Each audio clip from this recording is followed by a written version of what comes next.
Thomas Paine, Thomas Paine, Thomas Paine, Sam Adams, Sam Adams, Sam Adams, Benjamin Franklin, Benjamin Franklin, Benjamin Franklin. These men spoke up for what they thought was right. From their courage came such documents as the Declaration of Independence and the Constitution of the United States. From their willingness to speak what was sometimes unpopular but right, we enjoy such liberties as freedom of speech, the right to keep and bear arms, and freedom of religion. There are those who still wish to oppress our freedoms, and there are still patriots willing to stand up and defend life, liberty, and the pursuit of happiness. Men like Zeb Bell, who honor our founding fathers and what they stood for. It's now time for Zeb at the ranch, speaking up and defending your freedoms. Brought to you by Magic Valley Les Schwab Tire Centers and all of the other great advertisers on the program. And now, Zeb Bell.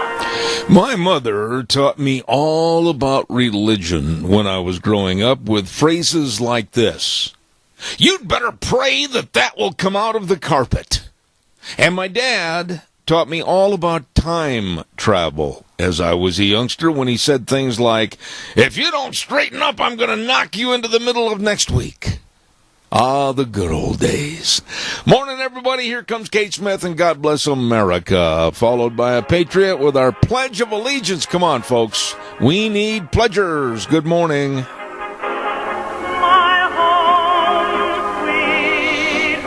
And a good morning to you and your family. Good morning. Welcome to Zeb at the Ranch. I'm Zeb Bell with our major sponsor, your Magic Valley Les Schwab Tire Centers. All 7 locations serving you. And, of course, some of our great advertisers like Western Waste Services. We're going to be talking to them a little bit later on this morning at 734-6969. Right now, let's, without further ado, get our Pledge of Allegiance on the air this morning. Good morning. Good morning, Zeb. Hi, how are you? Hi. I pledge allegiance to the flag of the United States of America and to the republic for which it stands, one nation under God, indivisible, with liberty and justice for all. Linda, I'm going to ask you a question real fast. And by the way, thank you for a well-done version of our Pledge of Allegiance. But a short answer on this. Do you think that I am being way too extreme in my animosity against the refugees coming into not only this country, but more specifically Magic Valley? You know, I wish we could sort out the ones who could be dangerous from the ones who truly need help. Because, God himself protects the immigrant and the stranger among us. But he doesn't protect the warring people who want to do evil. That's right. I wish we could sort it out. I'm going to be talking about that extensively this morning. So, Linda, you are always welcome on our program. God bless and have a wonderful day. Thank you. Thank you. You're welcome. All right. Thank you so much. What a nice lady right there. Hey, the weather is brought to you by Cheney Flooring and Home Design, 1228 Oakley Avenue in Burley. Look for that blue door. My goodness. All your carpet and flooring, kitchen construction, home decor items, whatever. Hey, you know what? Decorate your house with neutral palettes, adding pops of color and texture with accessories. It'll really change the personality of your home. That's right. Cheney Flooring and Home Design, 1228 Oakley Avenue in Burley. Look for that blue door. They can help. Caller, I'll be right with you. Stand by. We're in the middle of the weather forecast, and right now, here's Gina with the weather. Here's your weather forecast for this Monday, September 19th. Enjoy the next couple of days while you can, because as we get later on in the week, looks like we have a storm front moving through. Today we are expecting sunny skies, high of 80, tonight low of 51. Tomorrow, sunny skies, high of 82 with an overnight low of 52. Now Wednesday's when it's all going to start changing. More clouds are rolling in on Wednesday, mostly cloudy, high of 72, overnight low of 51. Then Thursday and Friday, looking at rain showers in the forecast, highs are going to be in the low to mid-50s. That's your weather for 7th Rand. Well done, Gina. Thank you. And brought to everybody by Cheney Flooring and Home Design, 1228 Oakley Avenue in Burley. Look for that blue door. Caller, bear with me just 30 seconds more. I've got to get some things in here real quick, and then I'll give you ample time. Don't forget Daryl's Cleaners at 1223 Albion Avenue in Burley.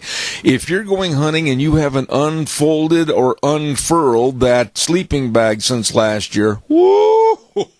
You better get that cleaned. It's bad. Take it in there and get it cleaned at Daryl's Cleaners. Don't forget, get your winter coats cleaned now, too, because the cold is on the way. Daryl's Cleaners, 1223 Albion Avenue in Burley. You stop in and see them today. Also, real quick, SafeLink Internet, we are really excited. Their technical support staff has really been increased, and these are super nice people with a fast internet, reliable internet, and believe me, they're serving over 10,000 customers. SafeLink Internet, 677-8000. You get on the program today. Caller, good morning, and thank you for your patience. Okay, good morning, Zeb. Yes, sir. During World War II, the Japanese that we hear in this country, the government thought they would pose a danger to us. They were placed in internment camps. Now, we've got this knucklehead of a president up there is bringing thousands and thousands of people into this country, dispersing them all throughout our nation. And how about that bunch that's coming in through CSI? Do they know who they are? No. Or where they came from? No, you know... Where are they going to go to when they leave CSI? Are they going to cause trouble for us throughout the nation? Tony, those are intangible questions that nobody can answer right now, because after what happened in Minnesota, New Jersey, and New York over the weekend, it makes one just sit back and have a real feeling of fear. Because like what happened with the Somalian Muslim in Minnesota, at St. Cloud, Minnesota, yelling Allah Akbar as he slashed others in that mall, he was a Somalian refugee that was brought over here as a little boy, grew up and was radicalized, and he was even asking people before he stabbed them if they were Muslim. We've got a problem on our hands here, but the local people, the local Times News, the local government, the CSI, etc., not alert or wide-eyed enough to understand the problem. Well, these Muslims have a bloodbath for us, waiting for us, and this is just what's happening here. Unfortunately, when the American people start to rise up and fight back, then the government or local newspapers ought to just fold up and keep quiet. We're losing our culture, not just here, but we're losing our culture across the United States, and I'm going to be talking about that this morning. Tony, God bless you and have a wonderful day. Please, thank you for your call. Okay, thank you. All right, buddy. Yeah, we're going to get into this. It was tough to wake up this morning early and during the 4 o'clock news, listen to all the bombings, the potential bombings that could have gone off, the stabbings of terror on the East Coast and then also in Minnesota. Minnesota! I went to school in Minnesota. Minneapolis, I went to college there. And how much longer are we going to take this infiltration of evil into our United States? Calls are welcome, 436-2244, 1-866-927-4587. By the way, don't forget our dear friends at Ramsey Heating and Electric. We want to take a time right now and thank them, Glenn, Rita, the whole crew at Ramsey's, for their hospitality last Thursday for our remote broadcast. It was wonderful. Thank you very much. They're open 7:30 to 5 Monday through Fridays. We had a great time. Thank you so much. There's other people I want to thank. I'll get to that in just a little bit, but thank you, Ramsey Heating and Electric. And now is the time to make sure your furnace is going to be working for you in the fall and winter. So be sure and get a hold of them at 678-0459, Ramsey Heating and Electric. Yep, they can take care of everything for you, because I'll guarantee you, whether it's heating or cooling, they are the best. Oh, and by the way, our thanks also go out to Denny's Restaurant. We tried to get a hold of Thomas this last week. I think he was hunting a little bit and having a good time, and I hope he got something. Hey, Denny's Restaurant, 611 Overland and Burley with Thomas, Terry, the whole crew. Buttermilk pancakes. Oh, delicious. Absolutely. All the food is delicious at Denny's Restaurant. They've got 2 locations, 611 Overland and Burley and 291 Pole Line in Twin Falls. It is America's Diner and the home of Zeb's Lunch Bunch. We're going to be there a week from Thursday on the 29th. The 29th for our lunch bunch for September. Don't miss it at Denny's Restaurant in Burley. Really good, folks. All right, calls are welcome. 436-2244, 1-866-927-4587. I'm going to give you a little synopsis on the news. First of all, a bomb went off in New York, injuring 29 people. And here's where I'm going to kind of step through things a little bit this morning. And if anybody else says anything different, they'd better check the news, because they are not correct if they take away or add to what I'm saying. Number one, now Donald Trump stepped forward after he had been briefed and told that a bomb had gone off in New York City. And he absolutely came forward to the microphones and said that he had been briefed and he had word that a bomb had gone off and 29 people had been injured, etc., etc. But then Hillary Clinton came to the microphone looking very bedraggled, very unkempt, and like she had just woke up from hibernation. She just didn't look well at all. And this is where the plot thickens, because her and the Democrats really denounced Trump, saying that he shouldn't have come out and said it was a bomb, shouldn't have come out and said it was terrorism. But listen carefully. CNN edited Hillary's response to the New York City attack, and she also, at almost the same time Trump said it, said the word bombing. CNN edited it out. I have right here a major story posted by Blake Neff of the Daily Caller, one of the most reputable of all the news organizations that I work with, and CNN came out and scrubbed it and wouldn't put it out that way. They wanted to make Trump look like the bad guy. Caller, I'm going to ask you to stay with me just a moment. Don't forget Barry Equipment and Rental, and they've got 3 locations to serve you on South Lincoln and Jerome and Addison Avenue West in Twin Falls, along with 159 West Highway 30 in Burley. Oh, my goodness, they can repair everything at their repair shop at the Burley location. Newly remodeled and ready to serve you all the way from small engine repair to heavy equipment repair, along with all the equipment rentals and the retail equipment sales. This is the place, Barry Equipment and Rental. They have the equipment to get the job done right. As I said, Jerome, Twin Falls, and 159 West Highway 30 in Burley, Barry Equipment and Rental. Caller, good morning. You're on the air. Good morning, sir. That CNN deal, isn't that something? How they're trying to manipulate how things go? Doug, I am,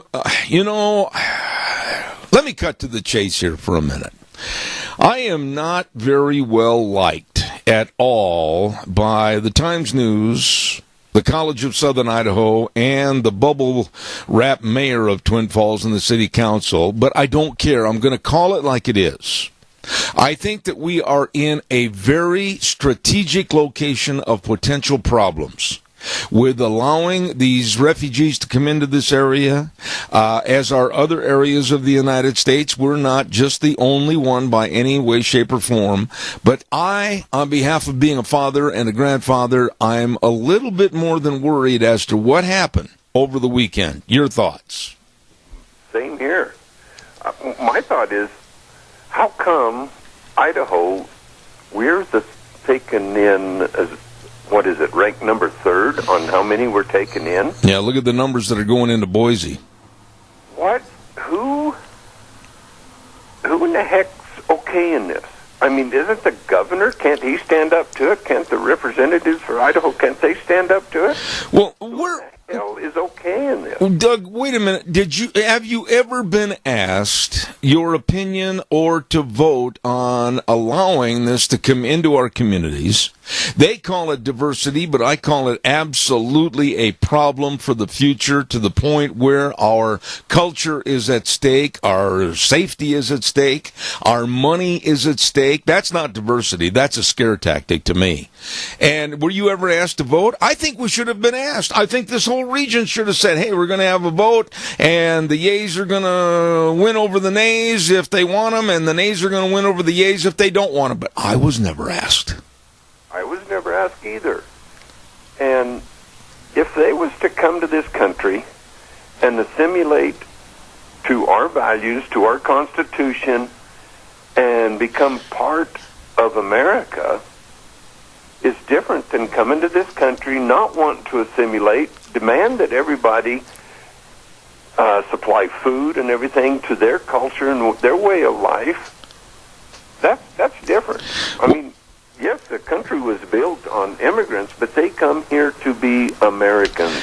They didn't come here to be Germans in America and take it over, or Irishmen in America and then turn it into a small, Irish. Yeah.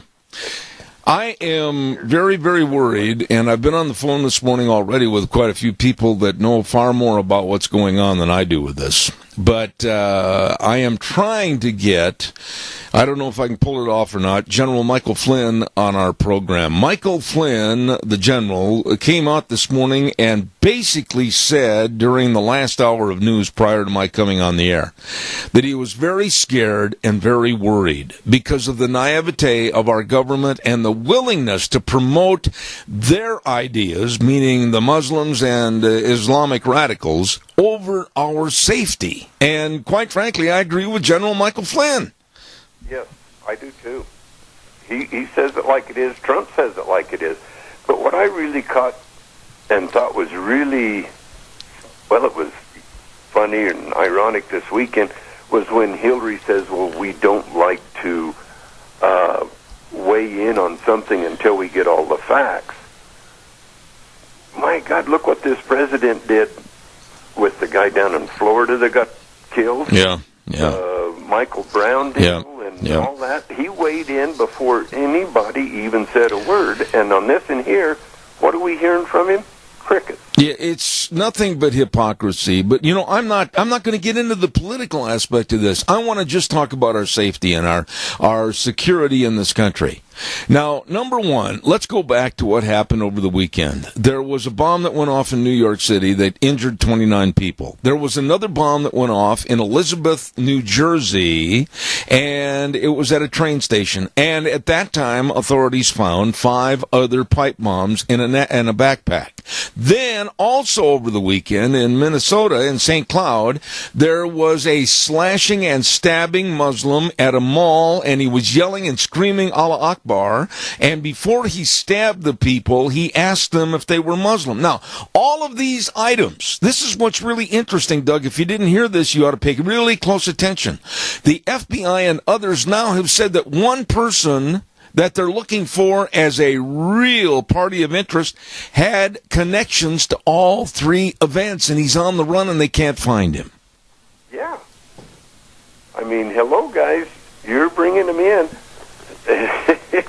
The Bible says to pray for your enemy and feed him, but it doesn't say bring him into your living room and let him kill you. That's exactly right. And, here's something else that really worries me this morning, is that all the East Coast and the rest of the country sits there and goes, oh, gee, that's too bad back there.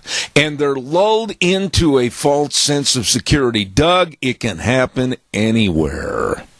Well, there's a friend of mine that, well, you know him too. He calls into the radio station now and then.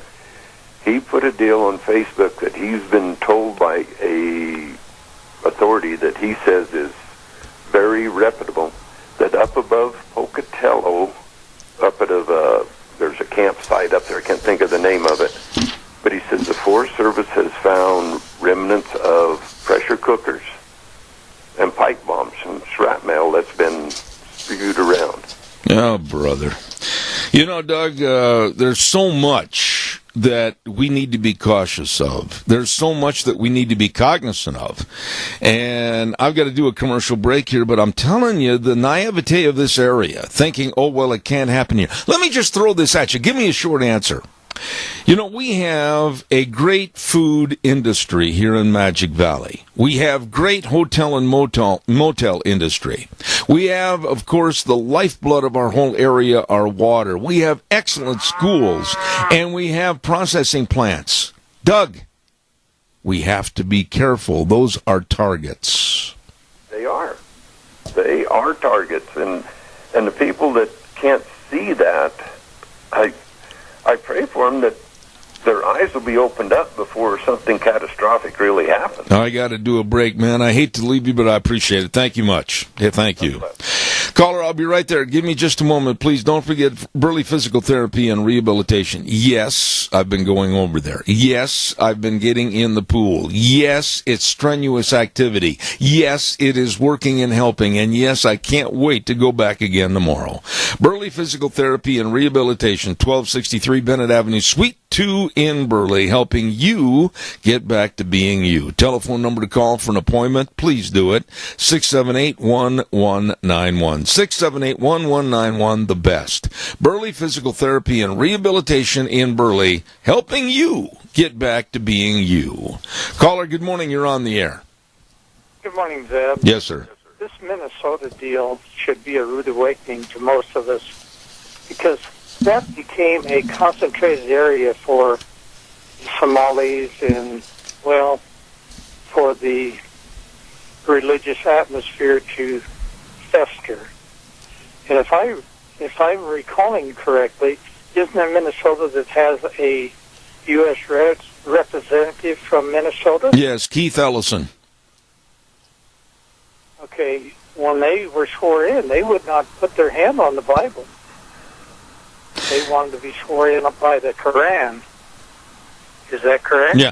I mean, I'm very, very concerned of what's going on in the Obama administration with the Muslim Brotherhood involvement. I'm very concerned with Hillary Clinton's main girl, Huma Abedin, and her mother that wrote for a very, very upfront and moving forward with Islamic terrorism and jihad, her mother. The handwriting's on the wall, Keith, that we're so naive and honestly stupid the way that we're doing things in this country. How would we like it if somebody from Somalia or somewhere else would take our place here in the United States, take over all of our house and all of our belongings and everything, and then ship us over there? Yeah. That wouldn't be very much fun, but that could come if we let these people have too much control. Well, I'm gonna talk about the St. Cloud, Minnesota mayor here in just a moment. And Keith, I got to do a commercial break right now at the bottom of the hour. But God bless you and thank you for your call. Appreciate it. Thank you. You do the same. All right, buddy. Thanks. We're going to give away some cookies in just a minute, too. But I want to talk to you about the St. Cloud, Minnesota mayor and what he told. And by the way, he's a Democrat. And what he said a couple of months ago regarding refugees coming into the area in St. Cloud, Minnesota, where they had this Somalian man jump up and yell, Allah, Allah Akbar, and then start slashing and cutting people. Stand by. I'll get to that in just a moment. Don't forget Mount Harrison Audiology and Hearing Aids with the lovely Dr. Christine Pickup, and she has the only locally owned and independent hearing healthcare practice in all of southern Idaho. Believe me, if you've got a hearing problem, she can help. And it might be medicine related. It might have a problem with your health, kidney health, cardiovascular, whatever. And please don't put it off on the back burner. Get a hold of her today for an appointment at 312-0957. Mount Harrison Audiology and Hearing Aids. Call for an appointment today, 312-0957. I am going to give away right now, this very minute, a dozen delicious cookies from Sophie's Chatterbox, 530 East Street in Rupert. Great restaurant, great bakery, and believe me, if you're the winner, first-time winners only, first first-time callers only. And know the answer to this question, you call them and let them know at Sophie's 436-0354 when you'll be there to pick up the cookies. Here is the question. Now, it's a little bit tougher this morning, I think. Fred McMurray was a well-known movie actor. He had done hundreds of films. And then he went to television, excuse me, with a TV series. Fred McMurray. What was the name of his hit TV series back in the 60s? Fred McMurray. What was the name of that TV series? And you can be the winner of the cookies. 436-2244. Caller, good morning. You're on the air. Good morning. Is it My Three Sons? Well, what is your name? My name is Ellen Peterson. Ellen Peterson. Well, you know what? You must really watch your TV, because you know that's right. It was My Three Sons, Fred McMurray. Congratulations. Thank you. And God bless you for your call. Call Sophie's and tell them when you'll be in to pick up the cookies. Thank you so very much. All right, thank you. Ellen Peterson is the winner. Bye. And God bless her, nice lady right there. And Fred McMurray, after he left basically the movie industry, excuse me, I got a frog in my throat. Then they started up the television show My Three Sons. There you go, very successful. Calls are welcome, 436-2244, 1-866-927-4587. What worries me in this area, we have a very naive, I'll just come right out and say it, a naive pocket of leadership in this area. And I wonder if the naivete that they're displaying is based upon money coming into this area. Being naive for the sake of money can be very dangerous. Don't forget Ramsey Heating and Electric offering rebates on qualified Lennox home comfort systems. Whether it's a gas furnace, air conditioner, a heat pump, you and your family will enjoy the comfort. Call them today at 678-0459 and learn how Ramsey Heating and Electric, along with Lennox, can save you money. All right, it's your turn. Give me a call, 436-2244, 1-866-927-4587. Here is a little bit of a quote from the Democratic mayor of St. Cloud, Minnesota. And I'm not going to say that this is a direct quote, but it's a paraphrase almost right to the verbiage as to what he had said. Okay? I want to be very clear on that. He had said a couple of months ago that the Muslim refugees had a right to be here. He's referring to his area of St. Cloud, Minnesota. And if the citizens of St. Cloud didn't like it, they could move to another state. Wow. You know, that kind of a statement from any mayor to an audience of people that are worried and literally scared about their safety and security is uncalled for. And we almost heard kind of the same thing from some of the people on the council in Twin Falls. Oh, it's easy to condemn and to run people down and disavow their fears when you have an income factor coming into an area. I'm not going to back off on calling a problem what it is or how I see it. And I think that we have a problem. The Obama administration brought in 100,000 of these refugees. But now Hillary has come out and said that she wants to raise that number at least 550%. You know, look at your community. Look at the ice cream socials, maybe your county fair. maybe your rodeo, maybe some other event that you have tied into your town, whether it's Good Neighbor Days or whatever it might be. And look at all these events and our culture, our Western culture, agricultural culture, ranching. And then they try to preach the diversity. Oh, that's a welcome thing in our community. No, it's not. Because I know a lot of people in Minnesota right now and around the country that are saying, oh my goodness, this has just absolutely turned our worlds upside down. And our towns, our communities, our schools are not the same. And they never will be. Your thoughts. Give me a call quickly. Come on. Folks, you got to speak out. Give me a call. I want to thank some people in just a minute that were so instrumental as to making a wonderful day at Ramsey's last week, and I'm going to get to that in just a moment, but don't forget our dear friends, and that's, of course, Zach and the crew over at Minnecasia Sales. Oh, my, I'll tell you what, I thank them. I really do for all their involvement on the radio and helping sponsor Dr. History. I believe he's going to be here tomorrow. I haven't talked to him.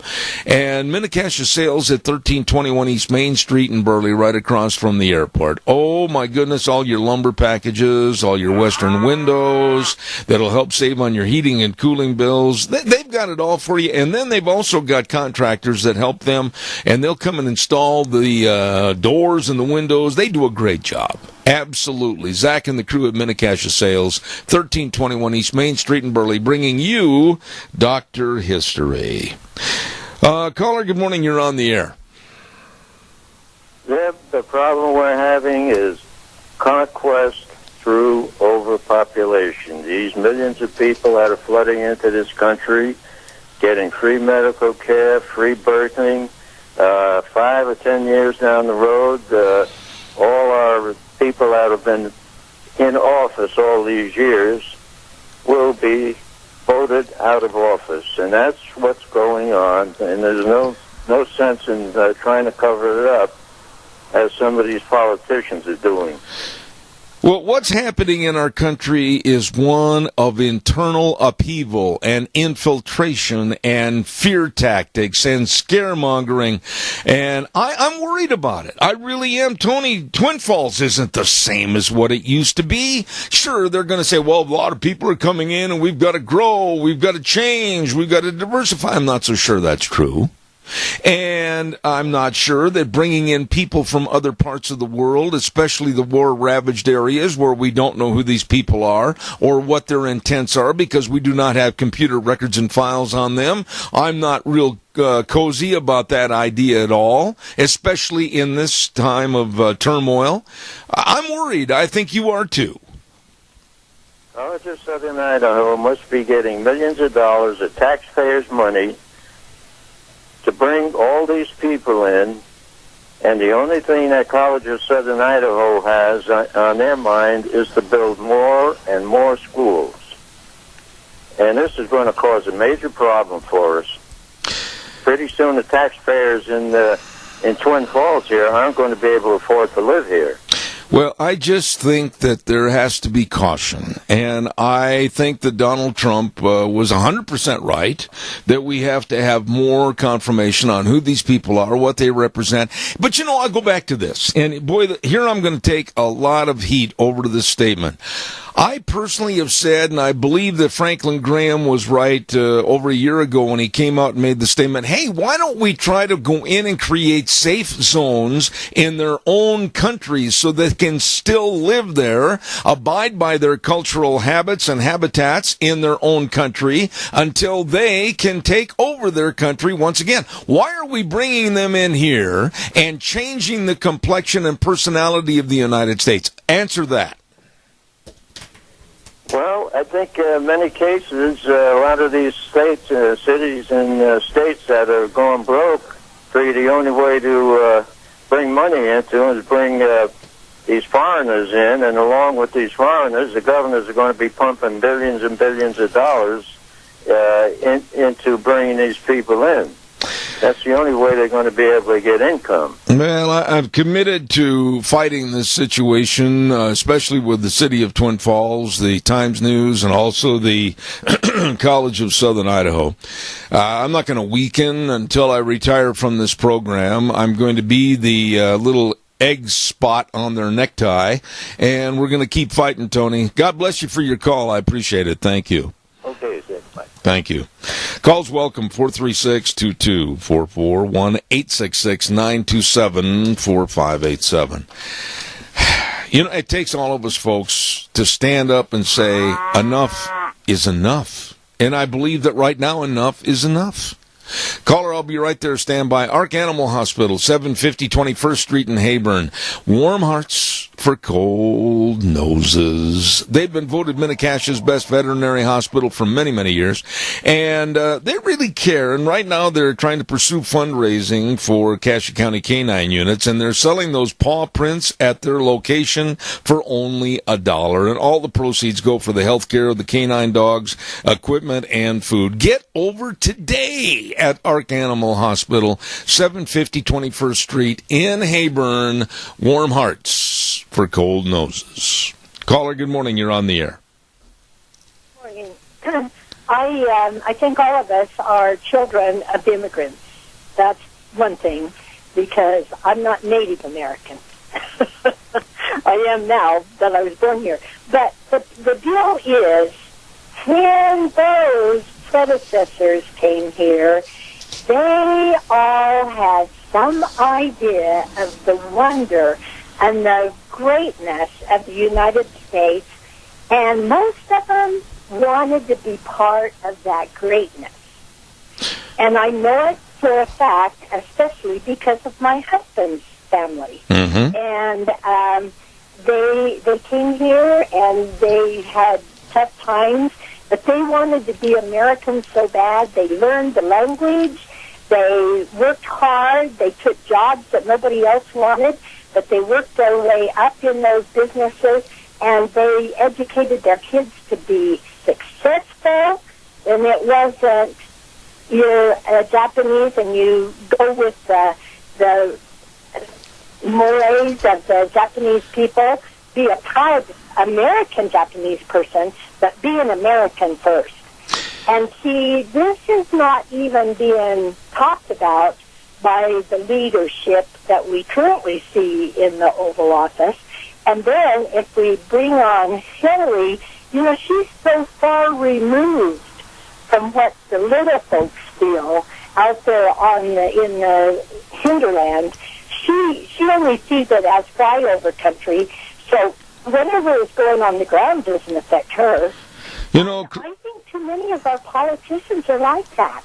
Well, absolutely. And my biggest concerns are, being that I went to school in Minnesota, and I was, I've seen this culture change back there. I've still got a lot of friends that live back in that area. They are extremely concerned. Some of the guys I went to college with stayed right there, developed businesses. Some own television and radio stations back in the Midwest.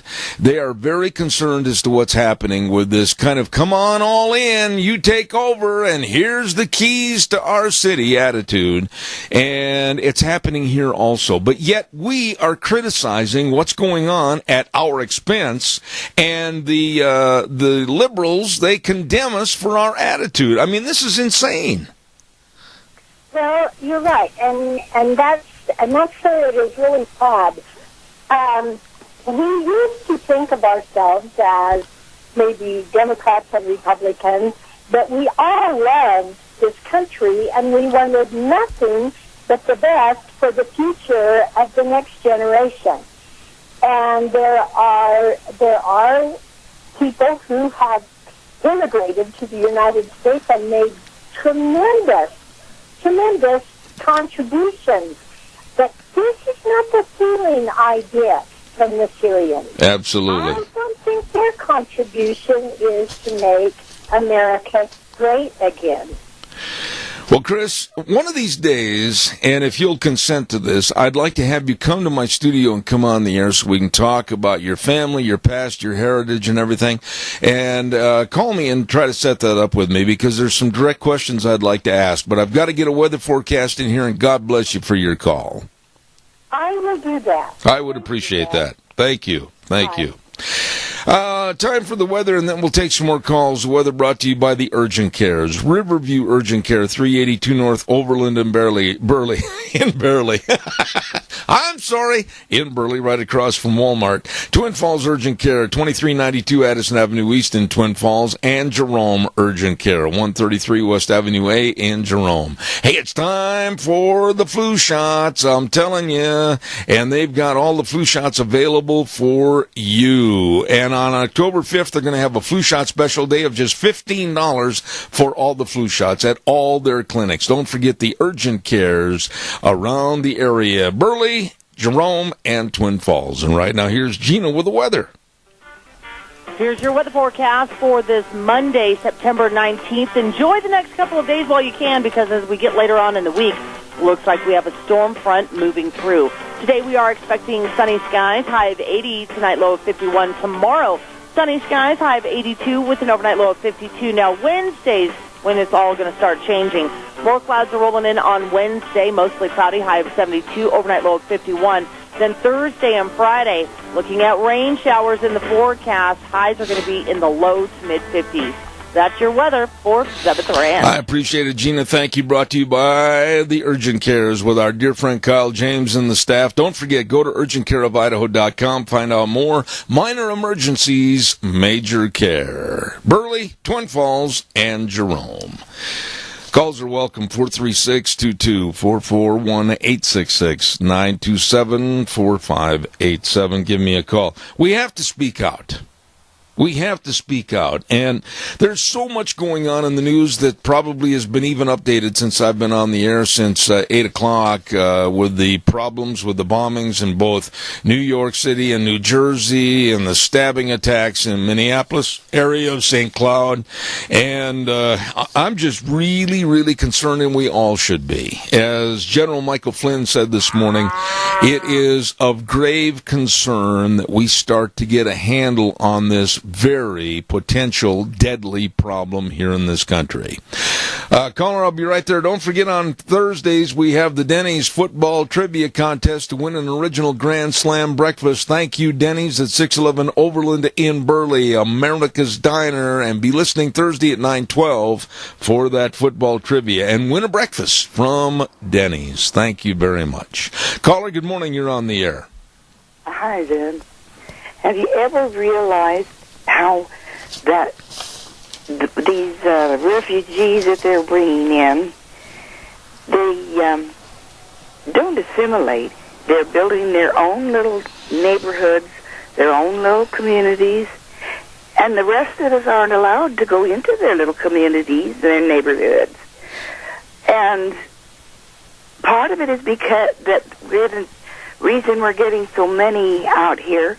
Our area is like where they come from, desert area. And so they're used to that type of temperature. Mm-hmm. And it's just, it's like you say, it is so scary. And you don't fight back. I'm not trying to be a scaremonger. I'm not trying to create fear. I'm not trying to create a dumb role where people are looking off stage to see what's going to come on stage next with fear and trepidation. Right. I'm not trying to do that, but I am trying to report the facts. And the facts are that we have a problem with people coming in that, A, don't want to assimilate into our culture. B, they really don't want to be here, I don't think, in the first place, because they hate the West. They hate our culture. They call us infidels, and that, quite frankly, is kind of a general effect. And I'm very concerned as to what they, whether it's here, whether it's Boise, whether it's down in Orem, Utah, whether it's in Red Bluff, California, it doesn't make any difference. I'm worried about all the different concentrations and to the potentiality of various problems. Right. And it's so unfair to our own people we're the ones that are going to be looking for places to survive. Yes, and I'll tell you what, our pocketbooks, our billfold, and your purse are going to be looking for a place to survive also, because the free housing and health care and education and everything else, which is a drain not only on our taxpayers, but also our Social Security system. Why? Why? Because of the government. Amen. Allowing and saying, you have to have an open heart, open arms. We're supposed to welcome everybody. Well, these people are taking what we have, and they're not giving back. That's right. That's actually a very, very good point. They're not giving back. Thank you, and appreciate your call as always. God bless you. Thank you. Thank you. Nice lady right there. Real quick, I want to say thank you to Ramses for the great remote we had over there last Thursday. I want to say thank you also to a wonderful lady that has been so nice to my wife and I, and that's Dorothy Silcox. She makes angel food cakes that are just absolutely knock your boots off delicious, along with that divinity. Oh, my goodness. God bless you, Dorothy. And all the donors, all the people that helped, the Rupert Memorial veterans, George Donna, Larry, everybody, thank you so much. It was a really neat day last Thursday. By the way, real quick, and then I'll take some more phone calls. Our dear friend Gary Shoresman has told us the 100-year celebration of the Old Settlers Association is going to be held this week. It's going to be Saturday, September 24th at 11 o'clock, dinner at noon at the Elks Lodge in Rupert on Highway 25. Between Rupert and Paul, they're going to have oven-baked turkey and all the trimmings, and it's only $15. Entertainment included, old-fashioned, just kind of sit around, talk to your neighbor type fun. Call Gary Shoresman at 436-3982. All right, give me a call, 436-2244, 1-866-927-4587. You know, some of the snide little emails and calls that we get, oh, you're just crying wolf. Oh, you just don't like those people. Oh, you're just a racist. Oh, you're just a hate monger. Boy. Those last two really get my blood boiling.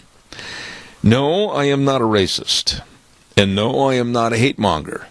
But you know, I look at the people here in this United States that are barely getting by. I mean, they're doing their best. They're doing their doggonedest to kind of rip a living out of their lifestyle and help their kids and pay their bills. And it's tough.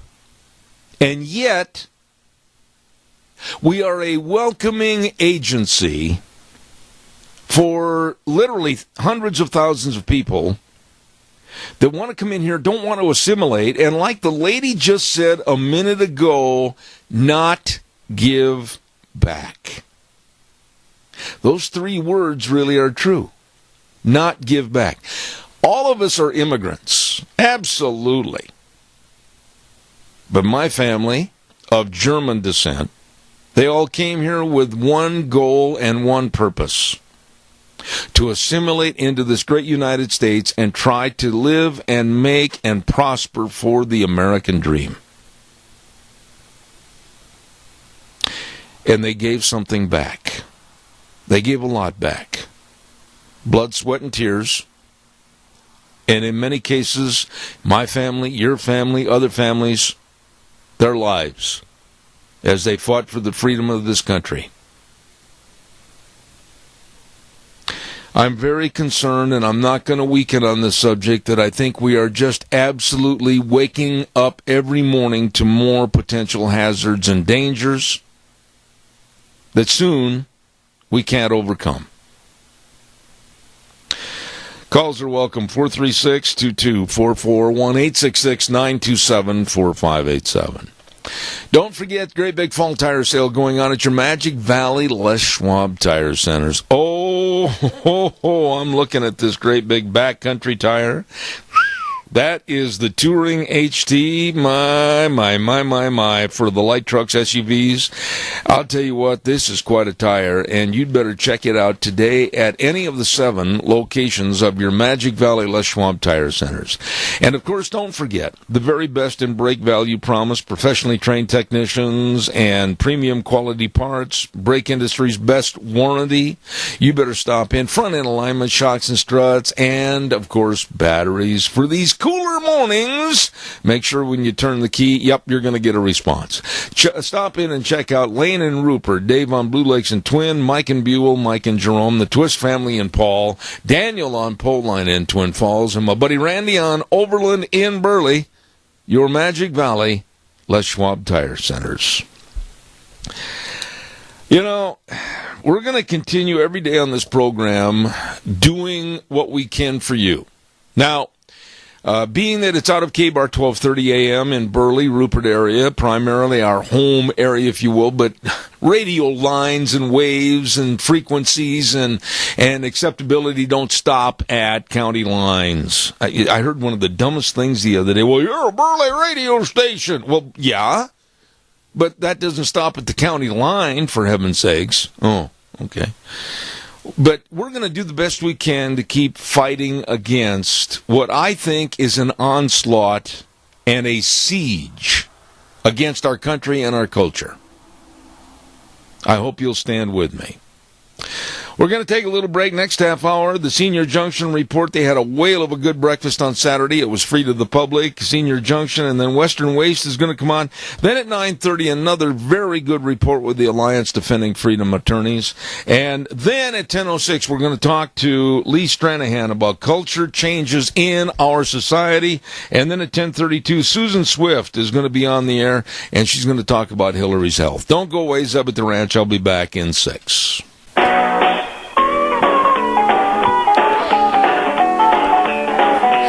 Morning. Good morning. Zeb at the Ranch. I'm Zeb Bell with our major sponsor, your Magic Valley Les Schwab Tire Centers. And, of course, all of our great advertisers, including Western Waste Services. From the canyons of the Snake River and all across southern Idaho, we're always at your disposal. Western Waste Services, we care about our community, our resources, and this great land. Western Waste Services is lending a hand, always at your disposal. Western Waste Services. We are going to be talking to Joe over at Western Waste Services in about maybe 10 minutes at the most, so stay tuned for that, and we'll find out more about what's going on at Western Waste Services, always at your disposal, 734-6969. Also want to remind you real quick about our friends at Lennox, Ramsey Heating and Electric, and, of course, offering rebates on qualified Lennox home comfort systems. Whether it's a gas furnace, an air conditioner, or a heat pump, you and your family will enjoy the comfort. At Ramsey Heating and Electric and Lennox, 678-0459. Also, I want to just say real quick thank you to Joel Heward. He was on our program last week, did a wonderful, wonderful job explaining and defining about a subject that a lot of people just don't like to talk about, and that is death and dying. Well, Hanson Mortuary at 710 6th Street in Rupert with Joel Heward, his family, staff, they are always there to serve you. And like he amplified, going to the rural towns and the churches to help you and your family with the arrangements, always with the highest ethical standards with unquestioned integrity. Please don't forget Hanson Mortuary at 710 6th Street in Rupert. Number to call 436-5636. On the air right now at the Senior Junction, and I owe this man a big apology because things fell apart Saturday morning and we had to leave this area for about 4 or 5 hours. And Dennis Babbitt over at the Senior Junction, how did the free breakfast go? It was good. Everybody commented how well it tasted. We didn't have the numbers that we thought we could possibly have, which was okay. And the other sad thing about was we didn't have a lot of young people out. Oh, no. We had only a couple of young families that come out. One of them is a regular. And anyway, It went well. You know, there was a lot of door prizes. Everybody seemed to be happy. They ate. Then some of them decided to hang around for door prizes. well, you know, Dennis, it's going to take a little time. Tell Catherine and the rest of the crew not to get upset and worried, but when you have a name change, a personality change, all of this takes a little extra time. But, you know, we've got to get the people in there. We've got to let them understand that it's not just a bunch of old fogies sitting around in a wheelchair. There's a lot of good things going on there that involve the entire community. There is. I'd just like to say, you know, we appreciated all those that donated. I don't have the list in front of me of those that donated door prizes, those that helped in any way here Saturday morning. I'd like to compliment Catherine Walcroft, our director, for, you know, the outstanding work that she does here. Absolutely. As, you know, the board members and those that were actively involved here with it. No, I agree with everything you're saying. Catherine has done an outstanding job, and the Senior Junction is very, very blessed to have her and you. Now, let's talk a little bit about what's coming up. I've only got a short time here this morning. I've got some other commitments, but I want to ask you, how are things coming for the great Senior Junction Pumpkin Function on October 27th? They are starting to roll today. We decided that after we finished, we've been working on this, you know, with you and Deanne, trying to get everything rolling, and that's for the 27th of October. But starting today, all our efforts now will be on the pumpkin function. You know, Dennis, I want to give you a lot of credit. You have been an outstanding person to work with. You're so amenable to other people's opinions and everything, and I just don't think they could survive without you and Catherine and others. But, you know, we have got to get the community behind this. There was an article in the paper the other day about seniors and how they're going to get their food, and we've talked about this a zillion times on the air, but I'm not going to let it lie. We have to raise the money for the Meals on Wheels to help our senior shut-ins. That's the bottom line, and I'm not going to quit. Sounds good. Catherine and I are committed and to help raise money. We've got so many that right now, you know, just aren't able to, because of income, unable to get the meals that they need. You know, the qualifications as to who can have them and how they get cut back and all this balderdash. I'm just going to come right out and say it, and I'll let you respond to it. I'm always ready to help people. I'm always ready to look at, well, maybe this soccer team or Little League baseball team or whatever, maybe this Little League football team, whatever, they might need a donation, or the 4-H'ers or the FFA. But wait a minute. There's a generation that is forgotten about, and that's our seniors, and I don't want anybody to forget about them. I agree. Because of some of the legislative changes, you know, where things have really changed with regard to the seniors. And, for example, they used to qualify for Office on Aging at age 60. That now, this summer, has been pushed up to 75.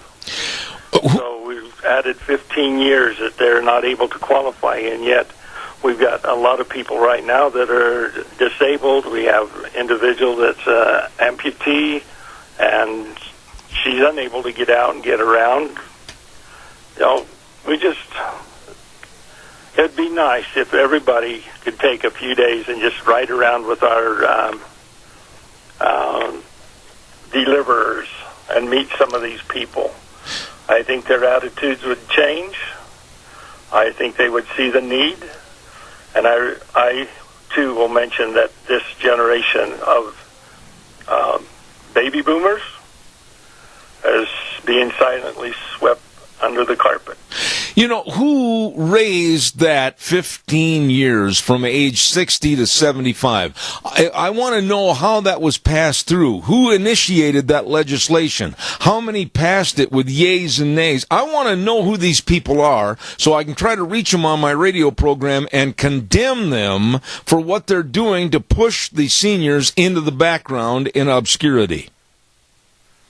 I will have to be honest with you. I don't have the answers to those, but I am going to check into it as well. And once we get these answers, we'll supply you with that information. I hope so, Dennis, because I'll guarantee you this squeaky wheel is not going to ask for the grease. I'm going to keep on being the squeaky wheel. I find it absolutely abhorrent that in our society we have treated our seniors like we are doing. I am a senior citizen right now, but I've been blessed by God because I still have income, I still have a roof over my head, and I still have 3 square meals a day. And I absolutely am not going to quit fighting for those that don't. I'm with you. And I know Catherine is too. Well, I think we have to be more vocal. You know, I'm not picking on you at all, but I'm just saying in general, the nice person persona of people saying they're, oh, would you please help us? I think now we've got to go on offense and be very offensive, if you will, and say, wait a minute, you can't treat seniors, whether they're shut-ins, whether they're amputees, whether they've lost a spouse and they can't get out of the house, you can't treat them like they don't exist, and we've got to fight and speak up for them. I agree. All right, my dear friend. Whew, I'm sorry you got me all worked up this morning. Dennis, I appreciate you. Dennis Babbitt over at the great Senior Junction. God bless you, and we'll talk to you soon. Especially, what is it going to be? It's be on Wednesday, right? Be Wednesday. All right, my dear friend. Take care. You bet. Thank you. Deb. You know, that man right there has done so much behind the scenes. He's one of those guys that just never quits. He's always in there helping to dig the ditch or whatever, and I certainly appreciate him. Dennis Babbitt over at the Senior Junction. I got to get some spots in here real quick, and then we're going to talk to my buddy Joe over at Western Way. Stand by. Don't forget our friends at Lee's Furniture, Floors, and More. Does your spouse snore? I mean, all of a sudden it sounds like you got 2 railroad trains coming head-on at each other. Whoa, my goodness, it's loud. Well, hey, listen, check out the snore button. Yep. And that's all over at Lee's Furniture, Floors, and More at 459 Overland in Burley. They've got the Beauty Rest Smart Motion Base powered by Sleep Tracker. You can push that button and kind of elevate your spouse a little bit so that, holy mackerel, those 2 trains don't hit on the tracks. And help cut back on the snoring. All of this and more, all the furniture, all the bedroom sets, everything at Lee's Furniture, Floors, and More, 459 Overland in Burley. Really, really good, folks. Let's go to the phone line real quick. Hello, Joe at Western Way Services. How are you, my friend? Doing good, Zeb. How are you? Not too bad. I tell you what, you guys are busy all the time. I mean, your trucks are running all over. They're picking up garbage. People are calling and getting on the route service. You've got the dumpsters and the porta potties. What's a day like in the life of Joe over there at Western Waste? I'll tell you what, you must be running in circles. Yeah, we definitely are right now, Zeb. Harvest is in full swing, so we got plenty of toilets and garbage out for all the fun harvest and beet everywhere. And it's a good time of the year right now. A lot of people are wanting to do fall cleanup, so we're getting a lot of calls for temporary dumpsters for fall cleanup, trying to get stuff cleaned up before winter sets in. Okay. Now, on these dumpsters, Joe, tell me, how does that work? If they want to clean out a basement or a garage or whatever, do you just call Western Waste and then tell them about how much you think you might need as far as a big dumpster, a little dumpster, whatever, and you can deliver it, right? Tell us how that works. Yeah, just call, us over at 208-734-6969 and talk to any of the girls or myself.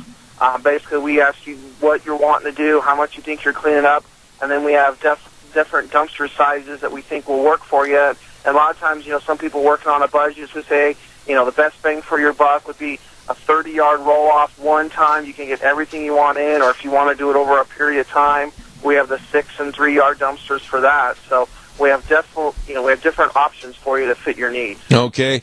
Now, also, at this time of the year, a lot of people are saying, holy smokes, we've remodeled. We've got Aunt Herman or Aunt Martha and Uncle Herman coming over for Thanksgiving dinner and then Christmas right around the corner. What are we going to do with all this stuff we cleaned out of the attic? You've got the Go Minis. Tell us about those. Yeah, we have 3 different sizes in Go Minis. They're a portable storage unit that we can bring to your place, and they range in size from 12 foot, 16 foot, and 20 foot. All the units are 8 foot wide, 8 foot tall. They just vary in length, and we'll bring that over. We can drop it right in front of your garage. You can store all your stuff in it. We store them on your place, or if you need to, we can bring it back here to Jerome, and we can store it here at our facility. We have a secured storage yard for Go Minis. Okay. I'm going to ask you a question, put you on the spot here, Joe. How many doggone porta potties do you have over there?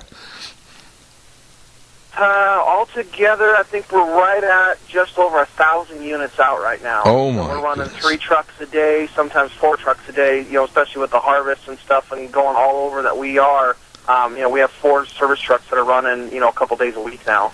Oh, my goodness, 1,000 porta potties, and possibly with more spuds being dug over to the next couple of weeks and all the sugar beets, you're going to be busier than a cat in a sandbox. Through October, most of our farmers, especially over in the Minicaja area, they've been calling us early this year, and we've been picking up quite a bit of new business over there, and they're getting on the schedule, and we got stuff booked clear into November over there in that area and all over for harvest and stuff. So we definitely been real fortunate. We do a good job, and people seem to notice that, and they want us on their sites. Absolutely. Your slogan, always at your disposal, whether it's the route service all the way to the porta potties or the Go Minis, you're helping everybody. Real quick, tell my friends and neighbors how they can get on the route service as far as getting their garbage picked up every week. Yep, just call us at 208-734-6969. Talk to any of the girls, gals, or myself. You can also go to www.gowesternwaste.com. We just redid our website not too long ago, so all the information's on there. You can pick through different categories and see our dumpsters, see our routes, our commercial stuff, our porta potties, everything's on there. So we got definitely different avenues to get to us. All right. Joe, I appreciate you taking the time to be on the program with us this morning. You go kick old Kelly in the leg and tell him I said hello, and have a good day. You too, Zeb. Thank you for all your support. All right. Thank you, sir. Nice man right there. Joe over at Western Waste Services. Believe me, they are always at your disposal. Really nice people. All right, we got some time. Give me a call, 436-2244, 1-866-927-4587. I'd like to hear from you, so give me a jingle. While I have just a minute, I'd like to also mention Let's Ride. Oh, boy, have they got the four-wheelers over there. And they're having a closeout on most of the 2016 four-wheelers and side-by-sides. It is a wonderful time to get up in the hills and get away and look at the beauty of southern Idaho. Oh, the colors are changing and the air's a little crisp up there. Oh, you got to get up and sample all that God has given us right here in this area. Well, stop in the Let's Ride and check out the four-wheelers and the side-by-sides, and don't forget they've got all the accessories. Oh, my. And they've got a great service department, too, to take care of anything that needs fixing up. I'll tell you what, they're located at 270 Highway 24 between Rupert and the World. Let's Ride. Open Monday through Saturday, 9 to 6, and this is where definitely the fun is sold. You stop over and see them today. Oh, and by the way, while you're there, don't forget about Cameron and Siemens Insurance. They're just up the highway a little bit going into Rupert on Highway 24. Will you call them and make an appointment so that they can go over all your insurance needs? That's right, life insurance, health insurance, retirement planning, very important, employee benefits, all of this and more by people that really care and are dedicated to your needs. Cameron and Siemens Insurance, Highway 24 in Rupert. Number to call, 436-4424. Really nice people. All right, calls are welcome, 436-2244, 1-866-927-4587. I'd like to hear from you. And stuntman Eddie Braun Friday jumped over the canyon. That was one of the weirdest deals I've ever heard. They kind of held everything as to when he's going to jump over the canyon. And they held all the information, and it seemed like all of a sudden it was kind of on the QT. He might go Friday. Well, he might go Saturday. Well, then he might go Sunday. And really, how I heard about it when he jumped the canyon, I had a call from my neighbor, my old buddy Rocky, and he said, hey, the dude just jumped the canyon. And he said he looked up, he was driving home, and all of a sudden, there goes Eddie. And a successful jump in honor of Evel Knievel from his try to jump the Snake River Canyon in 1974. But Eddie Braun, in a very non-publicized event, basically took off on Friday afternoon, jumped successfully, and walked away. That's the main thing. Calls welcome, 43622. Somebody told me the other day, I can't remember who it was, that they estimated that he was like 2,000 feet up in the air. I don't think so. Not me. In that rocket. And there was a good, I got to give kudos to the Times News on one thing. They had an excellent picture on the front page of the paper showing that rocket ship as it took off from its mooring and flew over the Snake River Canyon. Okay. Eddie Braun, congratulations. Calls welcome, 436-2244, 1-866-927-4587. Next Monday night, the 26th, the first debate between Hillary and Donald Trump. All things considered, I think that first debate, and there are those that would argue with me, I think the first debate is going to be the debate that solves, settles, and controls how the vote is going to go. I really do. I think the first debate is going to be that important. Now, others would say, oh, well, there's 3 debates and people can still change their mind. No. I think this first debate is going to set the tone as to how each candidate is going to treat each other and define how much of a war it's going to be. I think that Donald Trump has to set some kind of a ground rule that he's not going to allow her to do certain things or say certain things without rebuttals. And I think Hillary Clinton is going to try to establish certain things that she wants her group, her supporters, and especially the news media to pick up on, and then the next day turn it against Donald Trump. Caller, good morning. You're on the air. Good morning again, sir. Yes, sir. Do you agree with what I just said? Pretty much. But there's a couple other scenarios that are out there. One of them is that Hillary's not going to show. That she's going to be ill. I know, but wait a minute. Stop. Don't you think, honestly, that at this time on the calendar, a week away from today for that first debate, that would be absolutely political suicide? I don't know. I really don't. Now, didn't he not show on one of the debates? Yeah, well, I'm not concerned about Obama right now, Doug. This is Hillary Clinton, a person that is despised and not trusted, against Donald Trump, a person that the liberal left absolutely wants to see consumed in fire. Exactly. One thing I would do if I was Donald, I'd bring one of those deals in that jams radio frequencies, set it on the counter, so if she has an earbud in, that it won't work. Yeah, there's been a lot of talk about that over the last couple of days, and ironically, I was on the phone this morning, and a guy that works back in New York at one of the media research centers, he was talking about this, and he said almost verbatim what you just said, that, boy, they ought to bring one of those jammers in because Hillary's going to be getting all the responses in an earpiece, whether it's an ear ring or an inner earpiece, whatever. It's funny how this is really starting to go around the country. Yeah, I thought of this a week or so ago when that come out with the deal, and on her coming in on a debate, you put in just even if it was a real one or not, just walk out and set it on the deal and say, you know, it's it's going to be between us. It's not going to be between us and your 20 people you have behind you. Okay, real quick, I want you to get into this, because I know I'm going to probably take some heat over this by the liberal left, but that's okay, because they're mostly Looney Tunes anyway. But Donald Trump has got to set some kind of parameters about genderism. He cannot fall into the pit to where she is going to play the gender card and he's mean to that lady, etc. He's got to establish a real tough front right up front. Would you agree with me? I would. I'd also say, well, this is transgender. There's no gender here, Hillary. You're for the transgender, so there's no gender, so you can't play that card. Yeah.